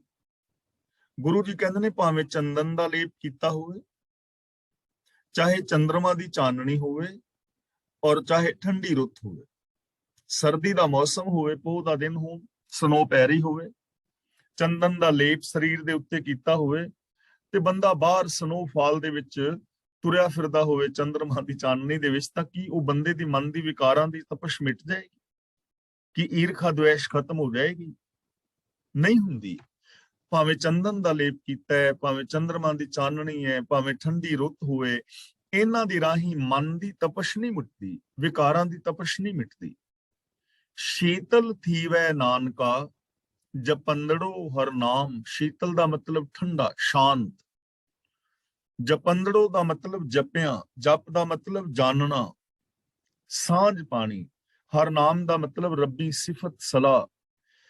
ਕਿ ਜੇ ਰੱਬੀ ਸਿਫਤ ਸਲਾਹ ਕੀਤੀ ਜਾਏ, ਮਨ ਬਚਨ ਕਰਮ ਕਰਕੇ ਰੱਬੀ ਗੁਣਾਂ ਦੇ ਧਾਰਨੀ ਹੋਇਆ ਜਾਏ, ਤਾਂ ਮਨ ਸ਼ਾਂਤ ਹੋ ਜਾਂਦਾ ਹੈ। ਫਿਰ ਭਾਵੇਂ ਹਾੜ ਦਾ ਮਹੀਨਾ ਵੀ ਹੋਵੇ, ਮਨ ਸ਼ਾਂਤ ਹੋਏਗਾ।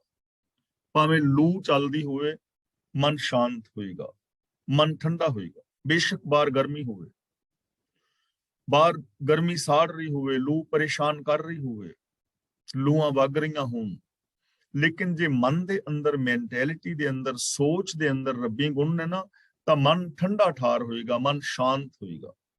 ਇਸ ਲਈ ਮਨ ਦੀ ਸ਼ਾਂਤੀ ਰੱਬੀ ਗੁਣਾ ਕਰਕੇ ਹੈ।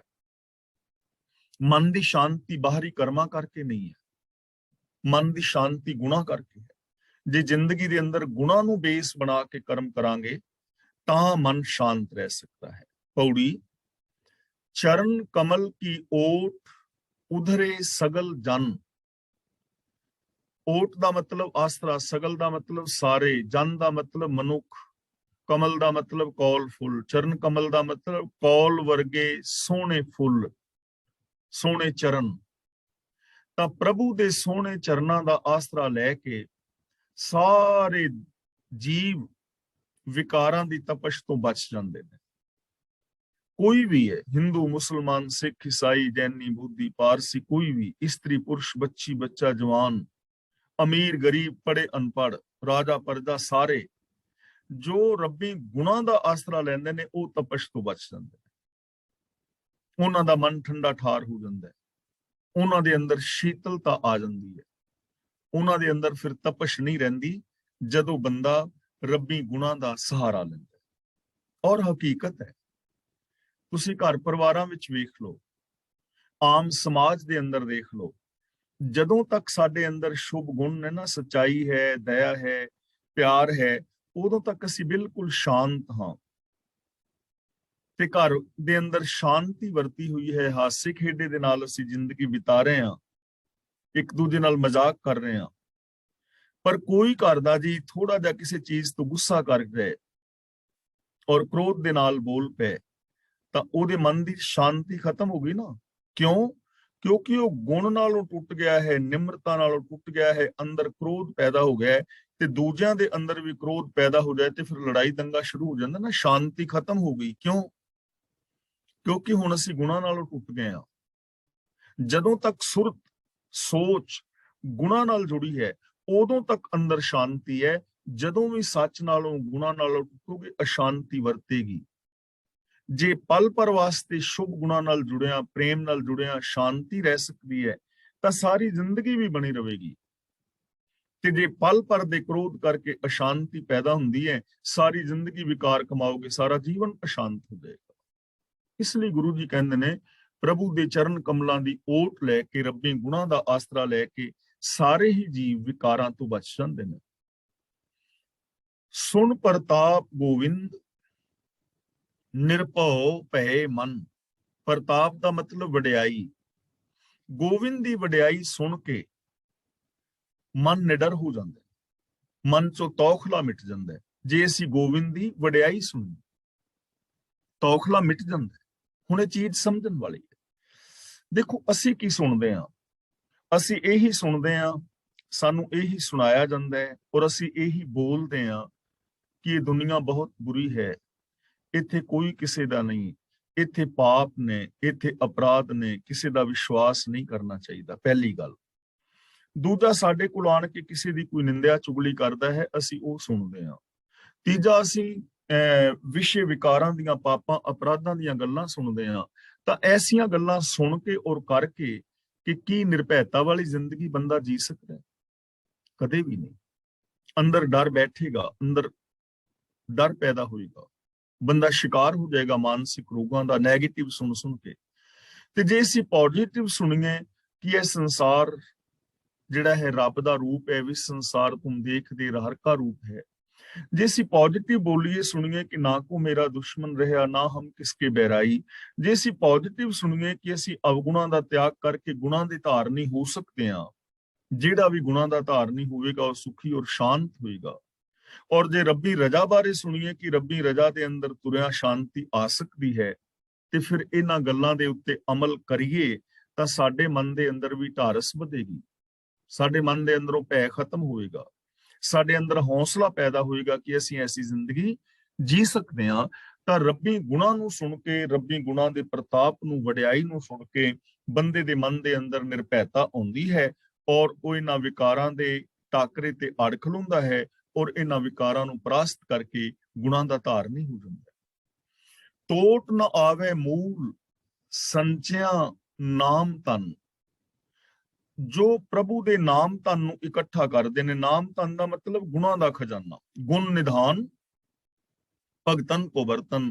ਨਿਧਾਨ ਦਾ ਮਤਲਬ ਖਜ਼ਾਨਾ, ਗੁਣ ਨਿਧਾਨ ਦਾ ਮਤਲਬ ਗੁਣਾਂ ਦਾ ਖਜ਼ਾਨਾ। ਪ੍ਰਭੂ ਗੁਣਾਂ ਦਾ ਇੱਕ ਖਜ਼ਾਨਾ ਹੈ, ਗੁਣਾਂ ਦਾ ਇੱਕ ਮੁਜੱਸਮਾ ਹੈ। ਤੇ ਜਿਨ੍ਹਾਂ ਨੇ ਵੀ ਗੁਣਾਂ ਦਾ ਖਜ਼ਾਨਾ ਇਕੱਠਾ ਕੀਤਾ, ਟੋਟ ਨਾ ਆਵੇ ਮੂਲ। ਮੂਲ ਦਾ ਮਤਲਬ ਮੂਲੋਂ, ਕਦੇ ਵੀ ਉਹਨਾਂ ਦੇ ਜੀਵਨ ਦੇ ਅੰਦਰ ਕਦੇ ਵੀ ਘਾਟਾ ਨਹੀਂ ਪੈਂਦਾ, ਉਹਨਾਂ ਦੇ ਜੀਵਨ ਵਿੱਚ ਕਦੇ ਘਾਟਾ ਨਹੀਂ ਹੁੰਦਾ, ਸੁੱਖਾਂ ਦਾ, ਸੁੱਖ ਦਾ, ਸ਼ਾਂਤੀ ਦਾ, ਆਨੰਦ ਦਾ, ਪ੍ਰਸੰਨਤਾ ਦਾ। ਜਿਨ੍ਹਾਂ ਨੇ ਰੱਬੀ ਗੁਣਾਂ ਨੂੰ ਇਕੱਠਿਆਂ ਕੀਤਾ ਹੈ, ਉਹਨਾਂ ਦੇ ਜੀਵਨ ਵਿੱਚ ਕਦੇ ਘਾਟਾ ਨਹੀਂ ਹੁੰਦਾ ਵੀ ਇਹਨਾਂ ਨੇ ਘਾਟੇਵੰਦ ਦਾ ਕੰਮ ਕਰ ਲਿਆ। ਕਦੇ ਵੀ ਐਸਾ ਨਹੀਂ ਹੁੰਦਾ, ਕਦੇ ਵੀ ਉਹਨਾਂ ਦੇ ਜੀਵਨ ਵਿੱਚ ਪਛਤਾਵਾ ਨਹੀਂ ਹੁੰਦਾ।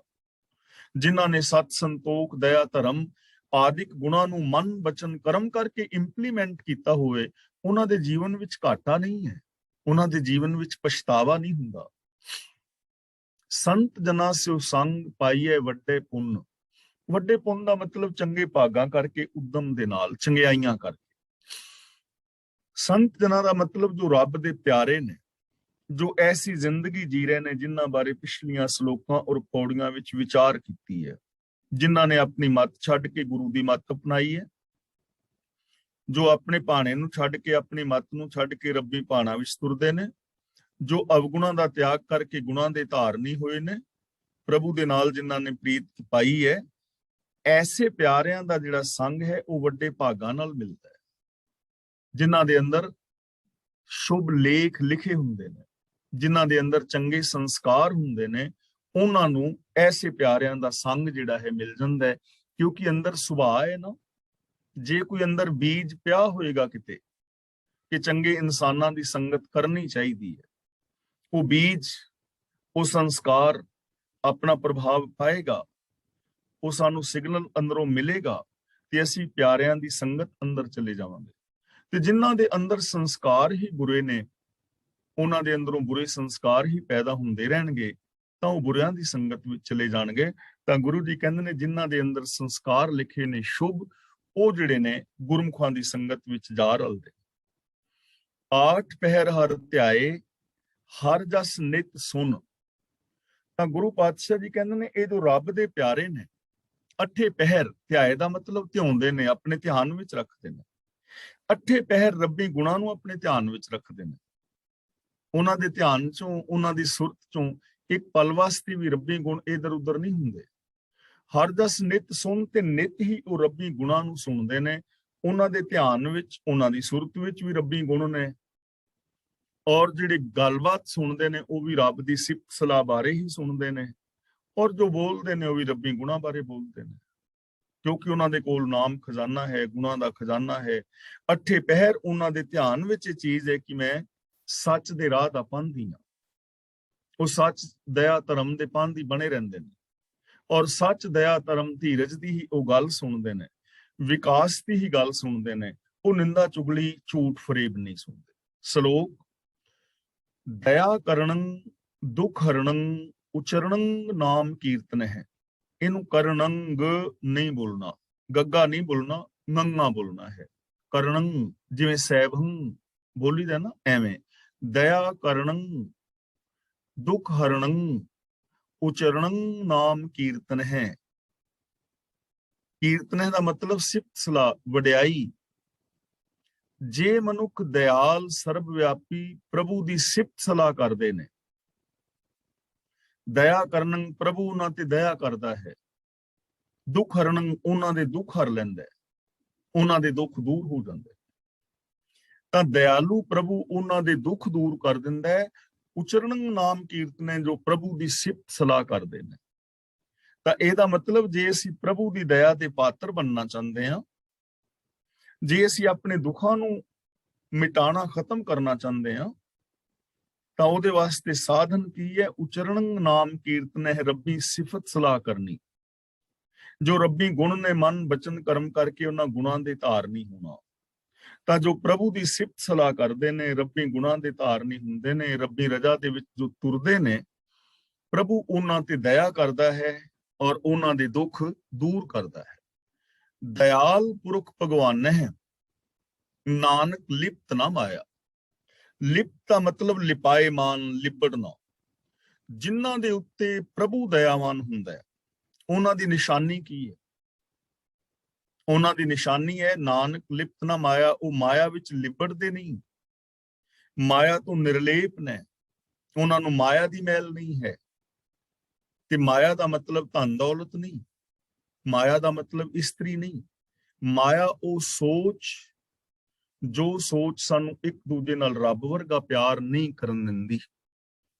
ਮਾਇਆ ਉਹ ਸੋਚ ਜੋ ਸਾਡੇ ਅੰਦਰ ਸੈਲਫਿਸ਼ਨੈਸ ਪੈਦਾ ਕਰਦੀ ਹੈ। ਮਾਇਆ ਉਹ ਸੋਚ ਜੋ ਸਾਡੇ ਅੰਦਰ ਮੇਰ ਤੇਰ ਦੇ ਵਿਤਕਰੇ ਪੈਦਾ ਕਰਦੀ ਹੈ। ਉਹ ਸੋਚ ਜੋ ਸਾਡੇ ਅੰਦਰ ਵਿਕਾਰ ਪੈਦਾ ਕਰਦੀ ਹੈ। ਉਹ ਸੋਚ ਮਾਇਆ ਹੈ। ਤੇ ਇਸ ਸੋਚ ਦੇ ਨਾਲ ਬੰਦਾ ਲਿਬੜਿਆ ਹੋਇਆ ਹੈ। ਤੇ ਜਿਹੜਾ ਬੰਦਾ ਇਸ ਸੋਚ ਦੇ ਨਾਲ ਲਿਬੜਿਆ ਹੋਇਆ ਹੈ, ਇਸ ਸੋਚ ਦੇ ਨਾਲ ਘਿਰਿਆ ਹੋਇਆ ਹੈ, ਉਹ ਬੰਦਾ ਕਦੇ ਵੀ ਸਮਾਜ ਦੇ ਵਾਸਤੇ ਭਲਾ ਨਹੀਂ ਕਰ ਸਕਦਾ। ਉਹ ਕਦੇ ਸੁਖੀ ਸ਼ਾਂਤ ਨਹੀਂ ਹੋ ਸਕਦਾ। ਐਸੀ ਸੋਚ ਜਿਹੜੀ ਬਿਆਨ ਕੀਤੀ ਹੈ, ਉਸ ਸੋਚ ਰਾਹੀਂ ਕਦੇ ਸਮਾਜ ਦੇ ਅੰਦਰ ਸੁਖ ਸ਼ਾਂਤੀ ਨਹੀਂ ਆ ਸਕਦੀ। ਇਸ ਲਈ ਗੁਰੂ ਜੀ ਕਹਿੰਦੇ ਨੇ, ਜੋ ਰੱਬੀ ਗੁਣਾਂ ਦੇ ਧਾਰਨੀ ਹੁੰਦੇ ਨੇ, ਪ੍ਰਭੂ ਉਹਨਾਂ ਦੇ ਦੁੱਖ ਦੂਰ ਕਰਦਾ ਹੈ ਔਰ ਇਸ ਮਾਇਆ ਵਾਲੀ ਸੋਚ ਤੋਂ ਨਿਰਲੇਪ ਹੋ ਜਾਂਦਾ ਹੈ। ਇਸ ਸੋਚ ਤੋਂ ਨਿਰਲੇਪ ਸਿਰਫ ਰੱਬੀ ਰਜ਼ਾ ਔਰ ਰੱਬੀ ਗੁਣਾਂ ਦੇ ਵਿੱਚ ਦੇ ਧਾਰਨੀ ਹੋ ਕੇ ਹੀ ਹੋਇਆ ਜਾ ਸਕਦਾ ਹੈ, ਪੋਸੀਬਿਲਿਟੀ ਹੈ। ਪਾਹ ਬਲੰਦੜੀ ਬੁੱਝ ਗਈ ਰਖੰਦੜੋ ਪ੍ਰਭ ਆਪ। ਪਾਹ ਦਾ ਮਤਲਬ ਅੱਗ। ਕਈ ਵੀਰ ਪੈਣਾ ਪਾਹੇ ਪੜ੍ਹਦੇ ਨੇ, ਲੇਕਿਨ ਇਹਦਾ ਸ਼ੁੱਧ ਉਚਾਰਨ ਪਾ ਹੈ। ਪਰ ਜੇ ਕੋਈ ਪਾਹੇ ਵੀ ਪੜ੍ਹਦਾ ਹੈ ਤਾਂ ਉਹਦੇ ਵਿੱਚ ਕੋਈ ਬਹੁਤ ਵੱਡੀ ਪ੍ਰੋਬਲਮ ਨਹੀਂ ਹੈ, ਮਤਲਬ ਕੋਈ ਇਹ ਵਿਵਾਦ ਵਾਲੀ ਗੱਲ ਨਹੀਂ। ਸ਼ੁੱਧ ਸ਼ਬਦ ਵਿਦਵਾਨ ਪਾਹ ਦੱਸਦੇ ਨੇ। ਪਾਹ ਬਲੰਦੜੀ ਬੁੱਝ ਗਈ, ਗੱਲ ਤਾਂ ਅਰਥ ਭਾਵ ਨੂੰ ਸਮਝ ਕੇ ਉੱਤੇ ਅਮਲ ਕਰਨ ਦੀ ਹੈ। ਪਾਹ ਬਲੰਦੜੀ ਬੁੱਝ ਗਈ ਰਖੰਦੜੋ ਪ੍ਰਭ ਆਪ। ਰਖੰਦੜੋ ਦਾ ਮਤਲਬ ਰਾਖਾ, ਜਿਨ੍ਹਾਂ ਦਾ ਰਾਖਾ ਪ੍ਰਭੂ ਆਪ ਬਣਦਾ ਹੈ। ਯਾਨੀ ਜੋ ਰੱਬੀ ਰਜ਼ਾ ਵਿੱਚ ਚਲੇ ਜਾਂਦੇ ਨੇ, ਰੱਬ ਦੀ ਸ਼ਰਨ ਲੈਂਦੇ ਨੇ, ਉਹਨਾਂ ਦੇ ਅੰਦਰੋਂ ਤ੍ਰਿਸ਼ਨਾ ਦੀ ਅੱਗ ਬੁਝ ਜਾਂਦੀ ਹੈ, ਵਿਕਾਰਾਂ ਦੀ ਅੱਗ ਬੁਝ ਜਾਂਦੀ ਹੈ। ਪਾਹ ਬਲੰਦੜੀ ਬੁਝ ਗਈ, ਉਹਨਾਂ ਦੇ ਅੰਦਰ ਜੋ ਆਸਾ, ਤ੍ਰਿਸ਼ਨਾ, ਵੈਰ, ਵਿਰੋਧ, ਮੋਹ, ਹੰਕਾਰ ਦੀ ਅੱਗ ਬਲ ਰਹੀ ਸੀ ਨਾ, ਉਹ ਬੁਝ ਜਾਂਦੀ ਹੈ, ਸ਼ਾਂਤ ਹੋ ਜਾਂਦੀ ਹੈ। ਜਿਵੇਂ ਅੱਗ ਤੇ ਪਾਣੀ ਪਾਇਆ, ਅੱਗ ਬੁਝ ਜਾਂਦੀ ਹੈ, ਐਵੇਂ ਝੂਠ ਦੇ ਉੱਤੇ ਸੱਚ ਦਾ ਤਰੌਂਕਾ ਮਾਰਿਆ, ਝੂਠ ਖਤਮ ਹੋ ਜਾਂਦਾ ਹੈ। ਜੈਲਸੀ ਦੇ ਉੱਤੇ ਪ੍ਰੇਮ ਦਾ ਤਰੌਂਕਾ ਮਾਰਿਆ, ਜੈਲਸੀ ਖਤਮ ਹੋ ਜਾਂਦੀ ਹੈ। ਜਿੱਥੇ ਗੁਣ ਆ ਜਾਣ ਉੱਥੋਂ ਔਗਣ ਮਿਟ ਜਾਂਦੇ ਨੇ। ਜਿੱਥੇ ਦੀਵਾ ਜਗ ਜਾਏ ਉੱਥੋਂ ਹਨੇਰਾ ਮੁੱਕ ਜਾਂਦਾ ਹੈ। ਜਿੱਥੇ ਗਿਆਨ ਆ ਜਾਏ ਉੱਥੋਂ ਅਗਿਆਨਤਾ ਮਿਟ ਜਾਂਦੀ ਹੈ। ਜਿੱਥੇ ਨਿਮਰਤਾ ਆ ਜਾਏ ਉੱਥੋਂ ਹੰਕਾਰ ਮਿਟ ਜਾਂਦਾ ਹੈ। ਤਾਂ ਜਿਨ੍ਹਾਂ ਦਾ ਰਾਖਾ ਪ੍ਰਭੂ ਆਪ ਬਣਦਾ ਹੈ, ਉਹਨਾਂ ਦੇ ਅੰਦਰੋਂ ਵਿਕਾਰਾਂ ਦੀ ਤਪਸ਼ ਮਿਟ ਜਾਂਦੀ ਹੈ। ਜਿਨ ਉਪਾਈ ਮੇਦਨੀ ਨਾਨਕ ਸੋ ਪ੍ਰਭ ਜਾਪ। ਮੇਦਨੀ ਦਾ ਮਤਲਬ ਧਰਤੀ, ਪਰ ਇੱਥੇ ਗੱਲ ਧਰਤੀ ਦੀ ਨਹੀਂ ਹੈ ਸਿਰਫ। ਇੱਥੇ ਮੇਦਨੀ ਦਾ ਮਤਲਬ ਪੂਰੀ ਸ੍ਰਿਸ਼ਟੀ, ਪੂਰਾ ਸੰਸਾਰ, ਅਦਿਸਤਾ ਅਣਦਿਸਤਾ ਜਿੰਨਾ ਵੀ ਬ੍ਰਹਿਮੰਡ ਹੈ, ਜਿੰਨਾ ਵੀ ਅਦਿਸਤਾ ਅਣਦਿਸਤਾ ਜਗਤ ਹੈ, ਇਹਦੀ ਗੱਲ ਕਰ ਰਹੇ ਨੇ। ਮੇਦਨੀ ਦਾ ਮਤਲਬ ਇੱਥੇ ਹੈ ਸ੍ਰਿਸ਼ਟੀ। ਜਿਨ ਦਾ ਮਤਲਬ ਜਿਸ ਪ੍ਰਭੂ ਨੇ ਸਾਰੀ ਸ੍ਰਿਸ਼ਟੀ ਰਚੀ ਹੈ, ਪੈਦਾ ਕੀਤੀ ਹੈ, ਉਪਾਈ ਹੈ ਆਪਣੇ ਆਪ ਤੋਂ। ਨਾਨਕ ਸੋ ਪ੍ਰਭ ਜਾਪ। ਜਾਪ ਦਾ ਮਤਲਬ ਜਪ, ਜਾਣ, ਸਾਂਝ ਪਾ। ਜਪ ਦਾ ਮਤਲਬ ਹੁੰਦਾ ਜਾਣਨਾ, ਸਾਂਝ ਪਾਣੀ। ਉਹਦੇ ਨਾਲ ਸਾਂਝ ਪਾ, ਜਿਹਨੇ ਸਾਰੀ ਕਾਇਨਾਤ ਪੈਦਾ ਕੀਤੀ ਹੈ, ਉਹਦੇ ਨਾਲ ਸਾਂਝ ਪਾ, ਉਹਦੀ ਰਜ਼ਾ ਵਿੱਚ ਤੁਰ, ਉਹਦੀ ਸਿਫਤ ਸਲਾਹ ਕਰ, ਉਹਦੇ ਗੁਣਾਂ ਦੇ ਨਾਲ ਸਾਂਝ ਪਾ। ਸੱਚਾਈ ਹੈ, ਦਇਆ ਹੈ, ਪ੍ਰੇਮ ਹੈ, ਮੁਹੱਬਤ ਹੈ, ਇਹਨਾਂ ਚੀਜ਼ਾਂ ਨਾਲ ਸਾਂਝ ਪਾ। ਔਰ ਇਸ ਸ੍ਰਿਸ਼ਟੀ ਦੇ ਅੰਦਰ ਉਸ ਨੂੰ ਵਸਦਿਆਂ ਵੇਖ, ਹਰ ਇੱਕ ਦੇ ਅੰਦਰ ਉਹਦੀ ਜੋਤ ਨੂੰ ਤੱਕ, ਤੇ ਹਰ ਇੱਕ ਦੇ ਨਾਲ ਰੱਬ ਵਰਗਾ ਪਿਆਰ ਵਿਹਾਰ ਕਰ। ਪੌੜੀ। ਜਾਂ ਪ੍ਰਭ ਭਏ ਦਇਆਲ ਨਾ ਵਿਆਪੈ ਮਾਇਆ। ਜਾਂ ਦਾ ਮਤਲਬ ਜਦੋਂ, ਨਾ ਵਿਆਪੈ ਦਾ ਮਤਲਬ ਜ਼ੋਰ ਨਹੀਂ ਪਾਉਂਦੀ, ਮਾਇਆ ਦਾ ਮਤਲਬ ਮਾਇਆ। ਜਦੋਂ ਪ੍ਰਭੂ ਮਿਹਰਬਾਨ ਹੁੰਦਾ ਹੈ ਤਾਂ ਮਾਇਆ ਜ਼ੋਰ ਨਹੀਂ ਪਾ ਸਕਦੀ। ਜਦੋਂ ਪ੍ਰਭੂ ਮਿਹਰਬਾਨ ਹੁੰਦਾ ਹੈ ਤਾਂ ਹੁਣ ਸਵਾਲ ਪੈਦਾ ਇਹ ਹੋਏਗਾ ਕਿ ਰੱਬ ਕਦੇ ਕਹਿਰਵਾਨ ਵੀ ਹੁੰਦਾ? ਰੱਬ ਤਾਂ ਹਮੇਸ਼ਾ ਹੀ ਮਿਹਰਬਾਨ ਹੈ, ਕਿਉਂਕਿ ਉਹਦਾ ਤੇ ਨਾਮ ਹੀ ਦਇਆਲ ਹੈ ਨਾ, ਦਇਆਲੂ। ਦਇਆਲ, ਕਿਰਪਾਲ, ਦਇਆ, ਰਹਿਮਤ, ਬਖਸ਼ਿਸ਼, ਹਰ ਵਕਤ ਹੀ ਦਇਆ ਕਰ ਰਿਹਾ ਹੈ। ਹਰ ਵਕਤ ਦਇਆ ਬਰਸ ਰਹੀ ਹੈ। ਚਾਰ ਚੁਫੇਰੇ ਸੁਖ ਸ਼ਾਂਤੀ ਬਰਸ ਰਹੀ ਹੈ। ਅਸੀਂ ਦਇਆ ਤੋਂ ਵਾਂਝੇ ਰਹਿ ਜਾਂਦੇ ਹਾਂ। ਨਦਰ ਉਪੱਠੀ ਜੇ ਕਰੇ ਸੁਲਤਾਨਾ ਕਾਹ ਕਰਾਇੰਦਾ। ਜੇ ਰੱਬ ਨਜ਼ਰ ਪੁੱਠੀ ਕਰਦੇ ਤਾਂ ਉਹ ਸੁਲਤਾਨਾਂ ਨੂੰ ਵੀ ਕਾਹੀ ਬਣਾ ਦਿੰਦਾ ਹੈ। ਹੁਣ ਨਜ਼ਰ ਉਪੱਠੀ ਕਿਵੇਂ ਹੋ ਜਾਂਦੀ ਹੈ? ਇਹ ਚੀਜ਼ ਸਮਝਣ ਵਾਲੀ ਹੈ। ਅਸੀਂ ਦਇਆ ਤੋਂ ਵਾਂਝੇ ਕਿਵੇਂ ਰਹਿ ਜਾਂਦੇ ਹਾਂ? ਇੱਕ ਨਿੱਕੀ ਜਿਹੀ ਮਿਸਾਲ ਨਾਲ ਇਹ ਚੀਜ਼ ਸਮਝ ਆ ਜਾਂਦੀ ਹੈ। ਅੱਗੇ ਬਹੁਤ ਵਾਰੀ ਇਹ ਮਿਸਾਲ ਆਪ ਨਾਲ ਸਾਂਝੀ ਕੀਤੀ ਹੈ। ਮਾਨੋ ਦੀਵਾ ਜਗ ਰਿਹਾ ਹੈ। ਦੀਵਾ ਕੀ ਦਿੰਦਾ ਹੈ? ਚਾਨਣਾ। ਦੀਵਾ ਤਾਂ ਚਾਨਣਾ ਦਿੰਦਾ, ਉਹ ਦੇ ਹੀ ਚਾਨਣਾ ਰਿਹਾ। ਦੀਵਾ ਤਾਂ ਹਨੇਰਾ ਦਿੰਦਾ ਹੀ ਨਹੀਂ। ਜਿੱਥੇ ਦੀਵਾ ਹੈ ਉੱਥੇ ਹਨੇਰਾ ਰਹਿ ਨਹੀਂ ਸਕਦਾ। ਦੀਵੇ ਨੂੰ ਅਸੀਂ ਇਹ ਨਹੀਂ ਕਹਿ ਸਕਦੇ ਕਿ ਦੀਵਾ ਵੀ ਕਦੇ ਹਨੇਰਾ ਦਿੰਦਾ ਹੈ, ਲੇਕਿਨ ਇੱਕ ਆਦਮੀ ਕਹਿ ਰਿਹਾ ਕਿ ਹਾਂ ਦਿੰਦਾ ਹੈ, ਮੇਰੇ ਅੱਗੇ ਦੀਵੇ ਨੇ ਹਨੇਰਾ ਕੀਤਾ ਹੈ। ਚਾਰ ਅਸੀਂ ਬੰਦੇ ਬੈਠੇ ਆ ਪੜਨ ਵਾਸਤੇ, ਬਾਕੀ ਤਿੰਨਾਂ ਨੂੰ ਕਿਤਾਬਾਂ ਤੋਂ ਉਹਦੇ ਅੱਖਰ ਦਿਸ ਰਹੇ ਨੇ, ਮੈਨੂੰ ਨਹੀਂ ਦਿਸ ਰਿਹਾ, ਮੈਨੂੰ ਤੇ ਦੀਵਾ ਚਾਨਣ ਦੇ ਹੀ ਨਹੀਂ ਰਿਹਾ, ਮੇਰੇ ਤੇ ਦੀਵੇ ਨੇ ਦਇਆ ਕੀਤੀ ਨਹੀਂ। ਤਾਂ ਵੇਖਣ ਵਾਲੇ ਨੇ ਆਣ ਕੇ ਕਿਹਾ, ਭਲਿਆ ਦੀਵਾ ਚਾਨਣ ਹੀ ਦੇ ਰਿਹਾ ਹੈ, ਤੂੰ ਦੀਵੇ ਵਾਲੇ ਪਾਸੇ ਪਿੱਠ ਕਰਕੇ ਬੈਠਾ ਹੈ, ਇਸ ਕਰਕੇ ਤੇਰੇ ਅੱਗੇ ਹਨੇਰਾ ਹੈ। ਦੋਸ਼ ਦੀਵੇ ਦਾ ਨਹੀਂ ਹੈ, ਤੂੰ ਪਿੱਠ ਕੀਤੀ ਹੋਈ ਹੈ।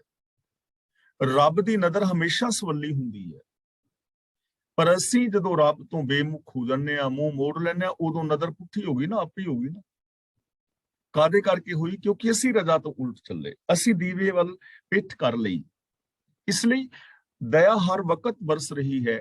ਦੇਖੋ, ਕੋਈ ਐਸਾ ਟਾਈਮ ਹੈ ਕਿ ਜਦੋਂ ਅਸੀਂ ਸੱਚ ਨਹੀਂ ਬੋਲ ਸਕਦੇ, ਪਿਆਰ ਨਹੀਂ ਕਰ ਸਕਦੇ, ਨਿਰਭੈਤਾ ਨਹੀਂ ਵਰਤ ਸਕਦੇ, ਇਨਸਾਨੀਅਤ ਵਾਲੀ ਜ਼ਿੰਦਗੀ ਨਹੀਂ ਵਰਤ ਸਕਦੇ, ਜਾਂ ਕੋਈ ਇਨਸਾਨ ਐਸਾ ਹੈ ਜਿਹਦੇ ਅੰਦਰ ਇਹ ਗੁਣ ਨਹੀਂ, ਸਚਾਈ, ਦਇਆ, ਧਰਮ, ਧੀਰਜ, ਗਿਆਨ, ਵੈਰਾਗ, ਨਿਮਾਨਤਾ ਆਦਿ ਕੇ ਗੁਣ ਨਾ ਹੋਣ।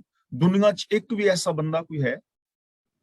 ਜਾਂ ਦੁਨੀਆ ਦੇ ਵਿੱਚ ਕੋਈ ਟਾਈਮ ਐਸਾ ਹੈ ਕਿ ਜਿਸ ਟਾਈਮ ਅਸੀਂ ਸਤ, ਸੰਤੋਖ, ਦਇਆ, ਧਰਮ ਨੂੰ ਨਹੀਂ ਵਰਤ ਸਕਦੇ? ਜਾਂ ਦੁਨੀਆ ਵਿੱਚ ਕੋਈ ਐਸੀ ਜਗ੍ਹਾ ਹੈ ਜਿਸ ਜਗ੍ਹਾ ਤੇ ਇਹ ਚੀਜ਼ਾਂ ਨਹੀਂ ਵਰਤੀਆਂ ਜਾ ਸਕਦੀਆਂ? ਤਾਂ ਹਰ ਸਮੇਂ, ਹਰ ਥਾਂ, ਹਰ ਵਿਅਕਤੀ ਦੇ ਅੰਦਰ ਇਹ ਗੁਣ ਮੌਜੂਦ ਨੇ। ਤਾਂ ਅਸੀਂ ਆਪ ਹੀ ਦਇਆ ਦੇ ਪਾਤਰ ਨਹੀਂ ਬਣਦੇ। ਬਰਸਾਤ ਬਰਸ ਰਹੀ ਹੈ ਨਾ, ਤਾਂ ਕਿਸੇ ਨੇ ਆਪਣੀਆਂ ਅੱਖਾਂ ਦੇ ਉੱਤੇ ਹੱਥ ਇਸ ਤਰ੍ਹਾਂ ਕਰ ਲਿਆ ਹੈ, ਉਹਦੇ ਤੇ ਬਰਸਾਤ ਨਹੀਂ ਪੈ ਰਹੀ। ਦੂਜੇ ਨੇ ਤਲੀ ਉਤਾਂ ਨੂੰ ਕਰ ਲਈ ਹੈ, ਉਹਦੀ ਚੁਲੀ ਭਰੀ ਗਈ ਹੈ। ਤਾਂ ਜ਼ਰੂਰਤ ਤਾਂ ਇਹਨਾਂ ਚੀਜ਼ਾਂ ਨੂੰ ਵਰਤਣ ਦੀ ਹੈ, ਦਇਆ ਦੇ ਪਾਤਰ ਬਣਨ ਦੀ ਹੈ। ਰੱਬ ਹਮੇਸ਼ਾ ਹੀ ਦਇਆ ਕਰਦਾ ਹੈ। ਇੱਥੇ ਚਾਰ ਚੁਫੇਰੇ ਖੁਸ਼ੀਆਂ ਬਰਸ ਰਹੀਆਂ ਨੇ, ਗੁਣ ਬਰਸ ਰਹੇ ਨੇ, ਸਿਰਫ ਅਸੀਂ ਦਇਆ ਦੇ ਪਾਤਰ ਬਣਨਾ ਹੈ। ਤਾਂ ਜਦੋਂ ਮਾਲਕ ਦਇਆਵਾਨ ਹੁੰਦਾ ਹੈ, ਭਾਵ ਅਸੀਂ ਉਹਦੀ, ਪ੍ਰਭੂ ਦੀ ਦਇਆ ਦੇ ਪਾਤਰ ਬਣਦੇ ਆ, ਉਦੋਂ ਫਿਰ ਮਾਇਆ ਨਹੀਂ ਵਿਆਪਦੀ, ਮਾਇਆ ਵਾਲੀ ਸੋਚ ਨਹੀਂ ਵਿਆਪਦੀ, ਉਦੋਂ ਵਿਕਾਰ ਸਾਡੇ ਤੇ ਪ੍ਰਭਾਵ ਨਹੀਂ ਪਾਉਂਦੇ, ਉਦੋਂ ਮੋਹ ਸਾਡੇ ਤੇ ਪ੍ਰਭਾਵ ਨਹੀਂ ਪਾਉਂਦਾ। ਕੋਟ ਅਗਾਂਹ ਗਏ ਨਾਸ, ਹਰ ਇੱਕ ਧਿਆਇਆ। ਧਿਆਇਆ ਦਾ ਮਤਲਬ ਧਿਆਨ ਵਿੱਚ ਰੱਖਿਆ, ਅਗਾਂਹ ਦਾ ਮਤਲਬ ਪਾਪ, ਕੋਟ ਅਗਾਂਹ ਕਰੋੜਾਂ ਪਾਪ। ਜਿੰਨੇ ਵੀ ਇੱਕ ਨੂੰ ਧਿਆਨ ਵਿੱਚ ਵਸਾਇਆ, ਜਿੰਨੇ ਇੱਕ ਦੇ ਗੁਣ ਗਾਏ, ਉਹਦੇ ਕਰੋੜਾਂ ਹੀ ਪਾਪ ਨਾਸ ਹੋ ਜਾਂਦੇ ਨੇ। ਧਿਆਨ ਵਿੱਚ ਵਸਾਇਆ, ਸੁਰਤ ਵਿੱਚ ਵਸਾਇਆ, ਮੈਂਟੈਲਿਟੀ ਦੇ ਅੰਦਰ ਵਸਾਇਆ। ਜੋ ਇੱਕ ਨੂੰ ਆਪਣੇ ਧਿਆਨ ਵਿੱਚ ਵਸਾ ਲੈਂਦਾ ਹੈ, ਜੋ ਇੱਕ ਨੂੰ ਆਪਣੇ ਧਿਆਨ ਦਾ ਕੇਂਦਰ ਬਣਾ ਲੈਂਦਾ ਹੈ, ਜੋ ਇੱਕ ਨੂੰ ਆਪਣੀ ਜ਼ਿੰਦਗੀ ਦਾ ਬੇਸ ਬਣਾ ਲੈਂਦਾ ਹੈ, ਉਹਦੇ ਕਰੋੜਾਂ ਹੀ ਪਾਪ ਖਤਮ ਹੋ ਜਾਂਦੇ ਨੇ। ਫਿਰ ਉਹਦੇ ਅੰਦਰ ਕੋਈ ਪਾਪ ਨਹੀਂ ਰਹਿੰਦਾ। ਜਿਹੜਾ ਇਹ ਵੇਖਦਾ ਹੈ ਕਿ ਚਾਰ ਚੁਫੇਰੇ ਇੱਕ ਪਸਰਿਆ ਹੋਇਆ ਹੈ, ਜੋ ਮਨ, ਬਚਨ, ਕਰਮ ਕਰਕੇ ਇੱਕੋ ਜਿਹਾ ਅੰਦਰੋਂ ਬਾਹਰੋਂ ਇੱਕ ਹੋ ਜਾਂਦਾ ਹੈ, ਜੋ ਸਭ ਦੇ ਨਾਲ ਇੱਕੋ ਜਿਹਾ ਸੱਚਾ ਪਿਆਰਾ ਵਿਹਾਰ ਕਰਦਾ ਹੈ, ਉਹਦੇ ਕਰੋੜਾਂ ਕਰੋੜਾਂ ਪਾਪ ਖਤਮ ਹੋ ਜਾਂਦੇ ਨੇ। ਇਹਦਾ ਮਤਲਬ ਇਸ ਦੁਨੀਆ ਦੇ ਅੰਦਰ ਪੋਸੀਬਿਲਿਟੀ ਹੈ, ਇਸ ਸਮਾਜ ਨੂੰ ਪਾਪਾਂ ਤੋਂ ਮੁਕਤ ਕੀਤਾ ਜਾ ਸਕਦਾ ਹੈ ਜੇ ਇੱਕ ਦੇ ਨਾਲ ਜੁੜਿਆ ਜਾਏ। ਨਿਰਮਲ ਪੈ ਸ਼ਰੀਰ, ਜਨ ਧੂਰੀ ਨਾਇਆ। ਨਾਇਆ ਨਹੀਂ ਪੜਨਾ, ਨਾਇਆ। ਜਨ ਧੂਰੀ ਦਾ ਮਤਲਬ ਸਚਿਆਰਾਂ ਦੀ ਜੋ ਚਰਨ ਧੂੜ ਹੈ। ਜਨ ਦਾ ਮਤਲਬ ਸਚਿਆਰ, ਹੁਕਮ ਰਜ਼ਾਈ ਚੱਲਣ ਵਾਲਾ, ਰੱਬੀ ਗੁਣਾਂ ਦਾ ਧਾਰਨੀ। ਤਾਂ ਜੇ ਰੱਬ ਦੇ ਪਿਆਰਿਆਂ ਦੀ ਚਰਨ ਧੂੜੀ ਵਿੱਚ ਇਸ਼ਨਾਨ ਕੀਤਾ ਜਾਏ ਨਾ, ਤਾਂ ਇਹ ਸਰੀਰ ਪਵਿੱਤਰ ਹੋ ਜਾਂਦਾ ਹੈ, ਜੀਵਨ ਪਵਿੱਤਰ ਹੋ ਜਾਂਦਾ ਹੈ। ਹੁਣ ਚਰਨ ਧੂੜ ਵਿੱਚ ਇਸ਼ਨਾਨ ਕਰਨ ਦਾ ਮਤਲਬ ਕੀ ਹੈ? ਇਹ ਨਹੀਂ ਵੀ ਆਪਣੇ ਉੱਤੇ ਬੰਦਾ ਉਹ ਧੂੜ ਪਾ ਲਵੇ ਤੇ ਸਰੀਰ ਪਵਿੱਤਰ ਹੋ ਜਾਏਗਾ। ਗੱਲ ਇਹਦੇ ਪਿੱਛੇ ਜੋ ਭਾਵਨਾ ਹੈ ਉਹਨੂੰ ਸਮਝਣ ਦੀ ਲੋੜ ਹੈ। ਚਰਨ ਧੂੜ ਵਿੱਚ ਨਹਾਉਣ ਦਾ ਮਤਲਬ ਉਹਨਾਂ ਰਾਹਾਂ ਤੇ ਤੁਰਨਾ ਜਿਨ੍ਹਾਂ ਰਾਹਾਂ ਤੇ ਰੱਬ ਦੇ ਪਿਆਰੇ ਤੁਰਦੇ ਨੇ। ਉਹ ਸੋਚ ਨੂੰ ਅਪਣਾਣਾ ਜਿਹੜੀ ਸੋਚ ਰੱਬ ਦੇ ਪਿਆਰਿਆਂ ਨੇ ਅਪਣਾਈ ਹੈ। ਉਹਨਾਂ ਗੁਣਾਂ ਦੇ ਨਾਲ ਆਪਣੀ ਸੋਚ ਨੂੰ ਪਵਿੱਤਰ ਕਰਨਾ, ਮੈਂਟੈਲਿਟੀ ਨੂੰ ਪਵਿੱਤਰ ਕਰਨਾ। ਰੱਬੀ ਪਿਆਰਿਆਂ ਦੀ ਸੰਗਤ ਕੀਤਿਆਂ ਸਾਡੀ ਸੋਚ ਪਵਿੱਤਰ ਹੋ ਜਾਂਦੀ ਹੈ, ਤੇ ਜਦੋਂ ਅਸੀਂ ਉਹ ਸੋਚ ਦੇ ਧਾਰਨੀ ਹੁੰਦੇ ਆ, ਸਾਡਾ ਸਰੀਰ ਪਵਿੱਤਰ ਹੋ ਜਾਂਦਾ ਹੈ। ਸਰੀਰ ਪਵਿੱਤਰ ਹੋਣ ਦਾ ਮਤਲਬ ਹੈ ਕਿ ਸਰੀਰ ਦੇ ਕੰਮ ਪਵਿੱਤਰ ਹੋ ਜਾਂਦੇ ਨੇ, ਗਿਆਨ ਇੰਦਰੀਆਂ ਦੇ ਜਿਹੜੇ ਕਰਮ ਨੇ ਉਹ ਨਿਰਮਲ ਹੋ ਜਾਂਦੇ ਨੇ। ਅੱਖਾਂ ਸਾਡੀਆਂ ਪਵਿੱਤਰ ਹੋ ਜਾਂਦੀਆਂ ਨੇ, ਫਿਰ ਪਰਤਰੇ ਪਰਤਨ ਰੂਪ ਨੂੰ ਕਾਮੁਕ ਲਲਚਾਈਆਂ ਨਜ਼ਰਾਂ ਨਾਲ ਨਹੀਂ ਤੱਕਦੀਆਂ। ਕੰਨ ਪਵਿੱਤਰ ਹੋ ਜਾਂਦੇ ਨੇ, ਫਿਰ ਬੰਦਾ ਨਿੰਦਾ, ਚੁਗਲੀ, ਝੂਠ ਨਹੀਂ ਸੁਣਦਾ, ਕੇਵਲ ਸੱਚ ਸੁਣਦਾ ਹੈ। ਰੱਬੀ ਪਿਆਰਿਆਂ ਦੀ ਸੰਗਤ ਕੀਤਿਆਂ ਜ਼ਬਾਨ ਪਵਿੱਤਰ ਹੋ ਜਾਂਦੀ ਹੈ। ਮੀਨਸ ਕਿ ਜ਼ਬਾਨ ਦੇ ਨਾਲ ਬੰਦਾ ਝੂਠ, ਫਰੇਬ, ਈਰਖਾ, ਦਵੈਸ਼ ਵਾਲੇ ਬੋਲ ਨਹੀਂ ਬੋਲਦਾ। ਹੱਥ ਪਵਿੱਤਰ ਹੋ ਜਾਂਦੇ ਨੇ, ਮਤਲਬ ਇਹਨਾਂ ਹੱਥਾਂ ਦੇ ਨਾਲ ਫਿਰ ਬੰਦਾ 2 ਨੰਬਰ ਦੇ ਧੰਦੇ ਨਹੀਂ ਕਰਦਾ, ਕੋਈ ਨਸ਼ਿਆਂ ਦੀ ਵਰਤੋਂ ਨਹੀਂ ਕਰਦਾ, ਬੇਗਾਨੇ ਹੱਕ ਨਹੀਂ ਖਾਂਦਾ। ਪੈਰ ਪਵਿੱਤਰ ਹੋ ਜਾਂਦੇ ਨੇ, ਮੀਨਸ ਕਿ ਇਹਨਾਂ ਪੈਰਾਂ ਦੇ ਨਾਲ ਗਲਤ ਰਾਹਾਂ ਤੇ ਨਹੀਂ ਜਾਂਦਾ। ਮਨ ਪਵਿੱਤਰ ਹੋ ਜਾਂਦਾ ਹੈ, ਮੀਨਸ ਕਿ ਅੰਦਰ ਪੋਜ਼ਿਟਿਵਿਟੀ ਆ ਜਾਂਦੀ ਹੈ। ਇਸੇ ਨੂੰ ਕਹਿੰਦੇ ਨੇ ਸਰੀਰ ਦਾ ਪਵਿੱਤਰ ਹੋਣਾ। ਜੀਵਨ ਪਵਿੱਤਰ ਹੋ ਜਾਂਦਾ ਹੈ, ਕਰਮ ਪਵਿੱਤਰ ਹੋ ਜਾਂਦੇ ਨੇ, ਬਿਹੇਵੀਅਰ ਚੰਗਾ ਹੋ ਜਾਂਦਾ ਹੈ ਜਦੋਂ ਰੱਬ ਦੇ ਪਿਆਰਿਆਂ ਦੀ ਸੰਗਤ ਕੀਤੀ ਜਾਂਦੀ। ਮਨ ਤਨ ਭੈ ਸੰਤੋਖ ਪੂਰਨ ਪ੍ਰਭ ਪਾਇਆ। ਜਦੋਂ ਗੁਰਮੁਖਾਂ ਦੀ ਸੰਗਤ ਵਿੱਚ ਰਹਿ ਕੇ ਪੂਰਨ ਪ੍ਰਭੂ ਮਿਲ ਪੈਂਦਾ ਹੈ ਤਾਂ ਮਨ ਔਰ ਤਨ ਦੋਹਾਂ ਨੂੰ ਸੰਤੋਖ ਪ੍ਰਾਪਤ ਹੋ ਜਾਂਦਾ ਹੈ। ਸੰਤੋਖ ਦਾ ਮਤਲਬ ਖੁਸ਼ੀ। ਮਨ ਔਰ ਤਨ ਦੋਹਾਂ ਨੂੰ ਸੰਤੋਖ ਮਿਲ ਜਾਂਦਾ ਹੈ, ਰੱਜ ਜਾਂਦਾ ਹੈ। ਔਰ ਇੱਥੇ ਕਈ ਲੋਕ ਕਹਿੰਦੇ ਨੇ ਕਿ ਸੰਤੋਖ, ਜੇ ਧਾਰਨੀ ਬੰਦਾ ਸੰਤੋਖ ਦਾ ਹੋ ਜਾਏ ਤੇ ਵਿਕਾਸ ਨਹੀਂ ਹੋਏਗਾ।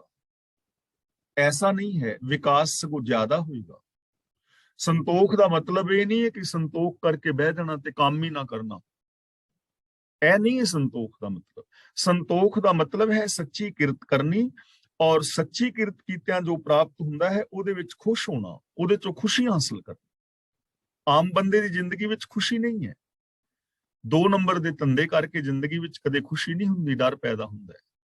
ਔਰ ਜਿਹੜੀ ਖੁਸ਼ੀ ਦੂਜਿਆਂ ਨੂੰ ਦੇਖ ਦਿੱਤੀ ਹੋਵੇ ਉਹਨੂੰ ਅਸੀਂ ਖੁਸ਼ੀ ਵੀ ਨਹੀਂ ਨਾ ਕਹਿ ਸਕਦੇ। ਜਿਹੜਾ ਸੰਤੋਖੀ ਮਨੁੱਖ ਹੈ ਉਹ ਸੱਚੀ ਕਿਰਤ ਕਰੇਗਾ, ਉਹਦੀ ਖੁਸ਼ੀ ਕਿਸੇ ਦੇ ਹੰਝੂਆਂ ਕੀਰਨਿਆਂ ਦੇ ਉੱਤੇ ਆਧਾਰਿਤ ਨਹੀਂ ਹੋਏਗੀ। ਔਰ ਜਿਹੜਾ ਸੰਤੋਖੀ ਬੰਦਾ ਹੈ ਉਹ ਸੱਚੀ ਕਿਰਤ ਕਰਕੇ ਜੋ ਸੱਚੀ ਕਿਰਤ ਨਾਲ ਮਿਲੇਗਾ ਉਹਦੇ ਵਿੱਚ ਖੁਸ਼ ਹੋਵੇਗਾ ਔਰ ਅੱਗੇ ਉਹ ਵਿਕਾਸ ਕਰੇਗਾ। ਜਿਹੜਾ ਸੰਤੋਖੀ ਬੰਦਾ ਹੈ ਉਹੀ ਵੰਡ ਕੇ ਛਕ ਸਕਦਾ ਹੈ। ਜਿਹਦੀ ਆਪਣੀ ਤ੍ਰਿਸ਼ਨਾ ਨਹੀਂ ਬੁੱਝੀ ਉਹ ਦੂਜਿਆਂ ਨੂੰ ਵੰਡ ਕੇ ਕਿਵੇਂ ਛਕੇਗਾ। ਜਦੋਂ ਸੰਤੋਖ ਬੰਦੇ ਵਿੱਚ ਆ ਜਾਂਦਾ ਨਾ ਉਦੋਂ ਉਹ ਸਹੀ ਕਰਮ ਕਰਦਾ ਹੈ। ਅਸੀਂ ਦੇਖਦੇ ਹਾਂ ਤ੍ਰਿਸ਼ਨਾਲੂ ਲੋਕ ਹੁਣ ਕਿੱਡੇ ਕਿੱਡੇ ਵੱਡੇ ਕਪਲੇ ਹੋਏ ਨਾ, ਹਜ਼ਾਰਾਂ ਕਰੋੜ ਰੁਪਏ ਲੈ ਕੇ ਕਿਵੇਂ ਲੋਕ ਵਿਦੇਸ਼ਾਂ ਦੇ ਵਿੱਚ ਬੈਠੇ ਨੇ, ਆਪਣੇ ਹੀ ਲੋਕ। ਜੇ ਉਹਨਾਂ ਦੇ ਅੰਦਰ ਸੰਤੋਖ ਹੁੰਦਾ ਤੇ ਐਸਾ ਨਹੀਂ ਸੀ ਨਾ ਕਰਨਾ। ਜਿਹਦੇ ਅੰਦਰ ਸੰਤੋਖ ਹੋਏਗਾ ਰਿਸ਼ਵਤ ਨਹੀਂ ਲਏਗਾ, ਉਹ ਆਪਣੀ ਤਨਖਾਹ ਦੇ ਅੰਦਰ ਗੁਜ਼ਾਰਾ ਕਰੇਗਾ। ਜਿਹਦੇ ਅੰਦਰ ਸੰਤੋਖ ਹੋਏਗਾ ਉਹ 2 ਨੰਬਰ ਦੇ ਧੰਦੇ ਨਹੀਂ ਕਰੇਗਾ। ਇਸ ਲਈ ਜਿਸ ਨੇ ਪੂਰਨ ਪ੍ਰਭੂ ਨੂੰ ਪਾ ਲਿਆ ਉਹਦਾ ਮਨ ਔਰ ਤਨ ਕਰਕੇ ਉਹ ਸੰਤੋਖੀ ਹੋ ਜਾਂਦਾ ਹੈ। ਉਹਦੇ ਮਨ ਔਰ ਤਨ ਕਰਕੇ ਖੁਸ਼ੀ ਉਹਨੂੰ ਮਿਲਦੀ ਹੈ। ਤਰੇ ਕੁਟੰਬ ਸੰਗ ਲੋਗ ਕੁੱਲ ਸਬਾਇਆ। ਸਬਾਇਆ ਦਾ ਮਤਲਬ ਸਾਰੀ, ਕੁਟੰਬ ਦਾ ਮਤਲਬ ਪਰਿਵਾਰ। ਅਜਿਹੇ ਮਨੁੱਖਾਂ ਦੀ ਸੰਗਤ ਕਰਕੇ ਪਰਿਵਾਰ, ਲੋਕ ਤੇ ਸਾਰੀਆਂ ਕੁੱਲਾਂ ਤਰ ਜਾਂਦੀਆਂ ਨੇ। ਯਾਨੀ ਉਹ ਸਾਰੀਆਂ ਕੁੱਲਾਂ, ਉਹ ਸਾਰੇ ਲੋਕ, ਉਹ ਸਾਰੇ ਪਰਿਵਾਰ ਜਿਹੜੇ ਉਹਨਾਂ ਦੀ ਸੰਗਤ ਕਰਦੇ ਨੇ, ਜੋ ਉਹਨਾਂ ਦੇ ਰਾਹਾਂ ਤੇ ਚੱਲਦੇ ਨੇ, ਉਹ ਤਰਨਗੇ। ਇਹ ਨਹੀਂ ਕਿ ਜੇ ਇੱਕ ਚੱਲਿਆ ਤੇ ਬਾਕੀ ਉਹਦੀਆਂ ਕੁੱਲਾਂ ਪਾਪ ਕਰਦੀਆਂ ਤਰ ਜਾਣਾ। ਉਹ ਤਰੇਗਾ ਜੋ ਸੱਚ ਦੇ ਨਾਲ ਜੁੜੇਗਾ। ਉਹ ਕੁੱਲਾਂ ਦੀਆਂ ਕੁੱਲਾਂ ਤਰ ਸਕਦੀਆਂ ਨੇ, ਹਜ਼ਾਰਾਂ ਲੋਕ ਤਰ ਸਕਦੇ। ਜਿਹੜੇ ਵੀ ਲੋਕ ਸੱਚ ਦੇ ਨਾਲ ਜੁੜਨਗੇ, ਉਹ ਸਾਰੇ ਲੋਕ, ਉਹ ਸਾਰੀਆਂ ਕੁੱਲਾਂ, ਉਹ ਸਾਰੇ ਪਰਿਵਾਰ, ਉਹ ਸਾਰੇ ਕੁਟੰਬ ਤਰ ਗਏ ਜੋ ਸਚਿਆਰਾਂ ਦੀ ਸੰਗਤ ਕਰਦੇ ਨੇ, ਜੋ ਸਚਿਆਰਤਾ ਦੇ ਰਾਹਾਂ ਦੇ ਉੱਤੇ ਤੁਰਦੇ ਨੇ। ਉਹ ਕੁੱਲਾਂ ਦੀਆਂ ਕੁੱਲਾਂ, ਪਰਿਵਾਰਾਂ ਦੇ ਪਰਿਵਾਰ ਤਰ ਜਾਂਦੇ ਨੇ, ਉਹਨਾਂ ਦਾ ਪਾਰ ਉਤਾਰਾ ਹੋ ਜਾਂਦਾ ਹੈ। ਤਾਂ ਸਾਨੂੰ ਗੁਰਬਾਣੀ ਪੜ੍ਹ ਕੇ, ਗੁਰਬਾਣੀ ਵਿਚਾਰ ਕੇ, ਗੁਰਬਾਣੀ ਤੇ ਅਮਲ ਕਰਨਾ ਚਾਹੀਦਾ। ਜੋ ਵੀ ਇਨਸਾਨ ਗੁਰੂ ਪਾਤਸ਼ਾਹ ਜੀ ਦੀ ਪਾਵਨ ਪਵਿੱਤਰ ਬਾਣੀ ਪੜ੍ਹੇਗਾ, ਸੁਣੇਗਾ, ਵਿਚਾਰੇਗਾ, ਇਹਨਾਂ ਰਾਹਾਂ ਤੇ ਚੱਲੇਗਾ, ਉਹਦਾ ਪਾਰ ਉਤਾਰਾ ਹੋ ਜਾਏਗਾ। ਉਸ ਦੀ ਜ਼ਿੰਦਗੀ ਦੇ ਅੰਦਰ ਸੁੱਖ, ਸ਼ਾਂਤੀ, ਆਨੰਦ, ਖੇੜਾ ਔਰ ਪ੍ਰਸੰਨਤਾ ਆ ਜਾਏਗੀ। ਤਾਂ ਅੱਜ ਦੀ ਵਿਚਾਰ ਅਸੀਂ ਇੱਥੇ ਸਮਾਪਤ ਕਰਦੇ ਹਾਂ ਜੀ।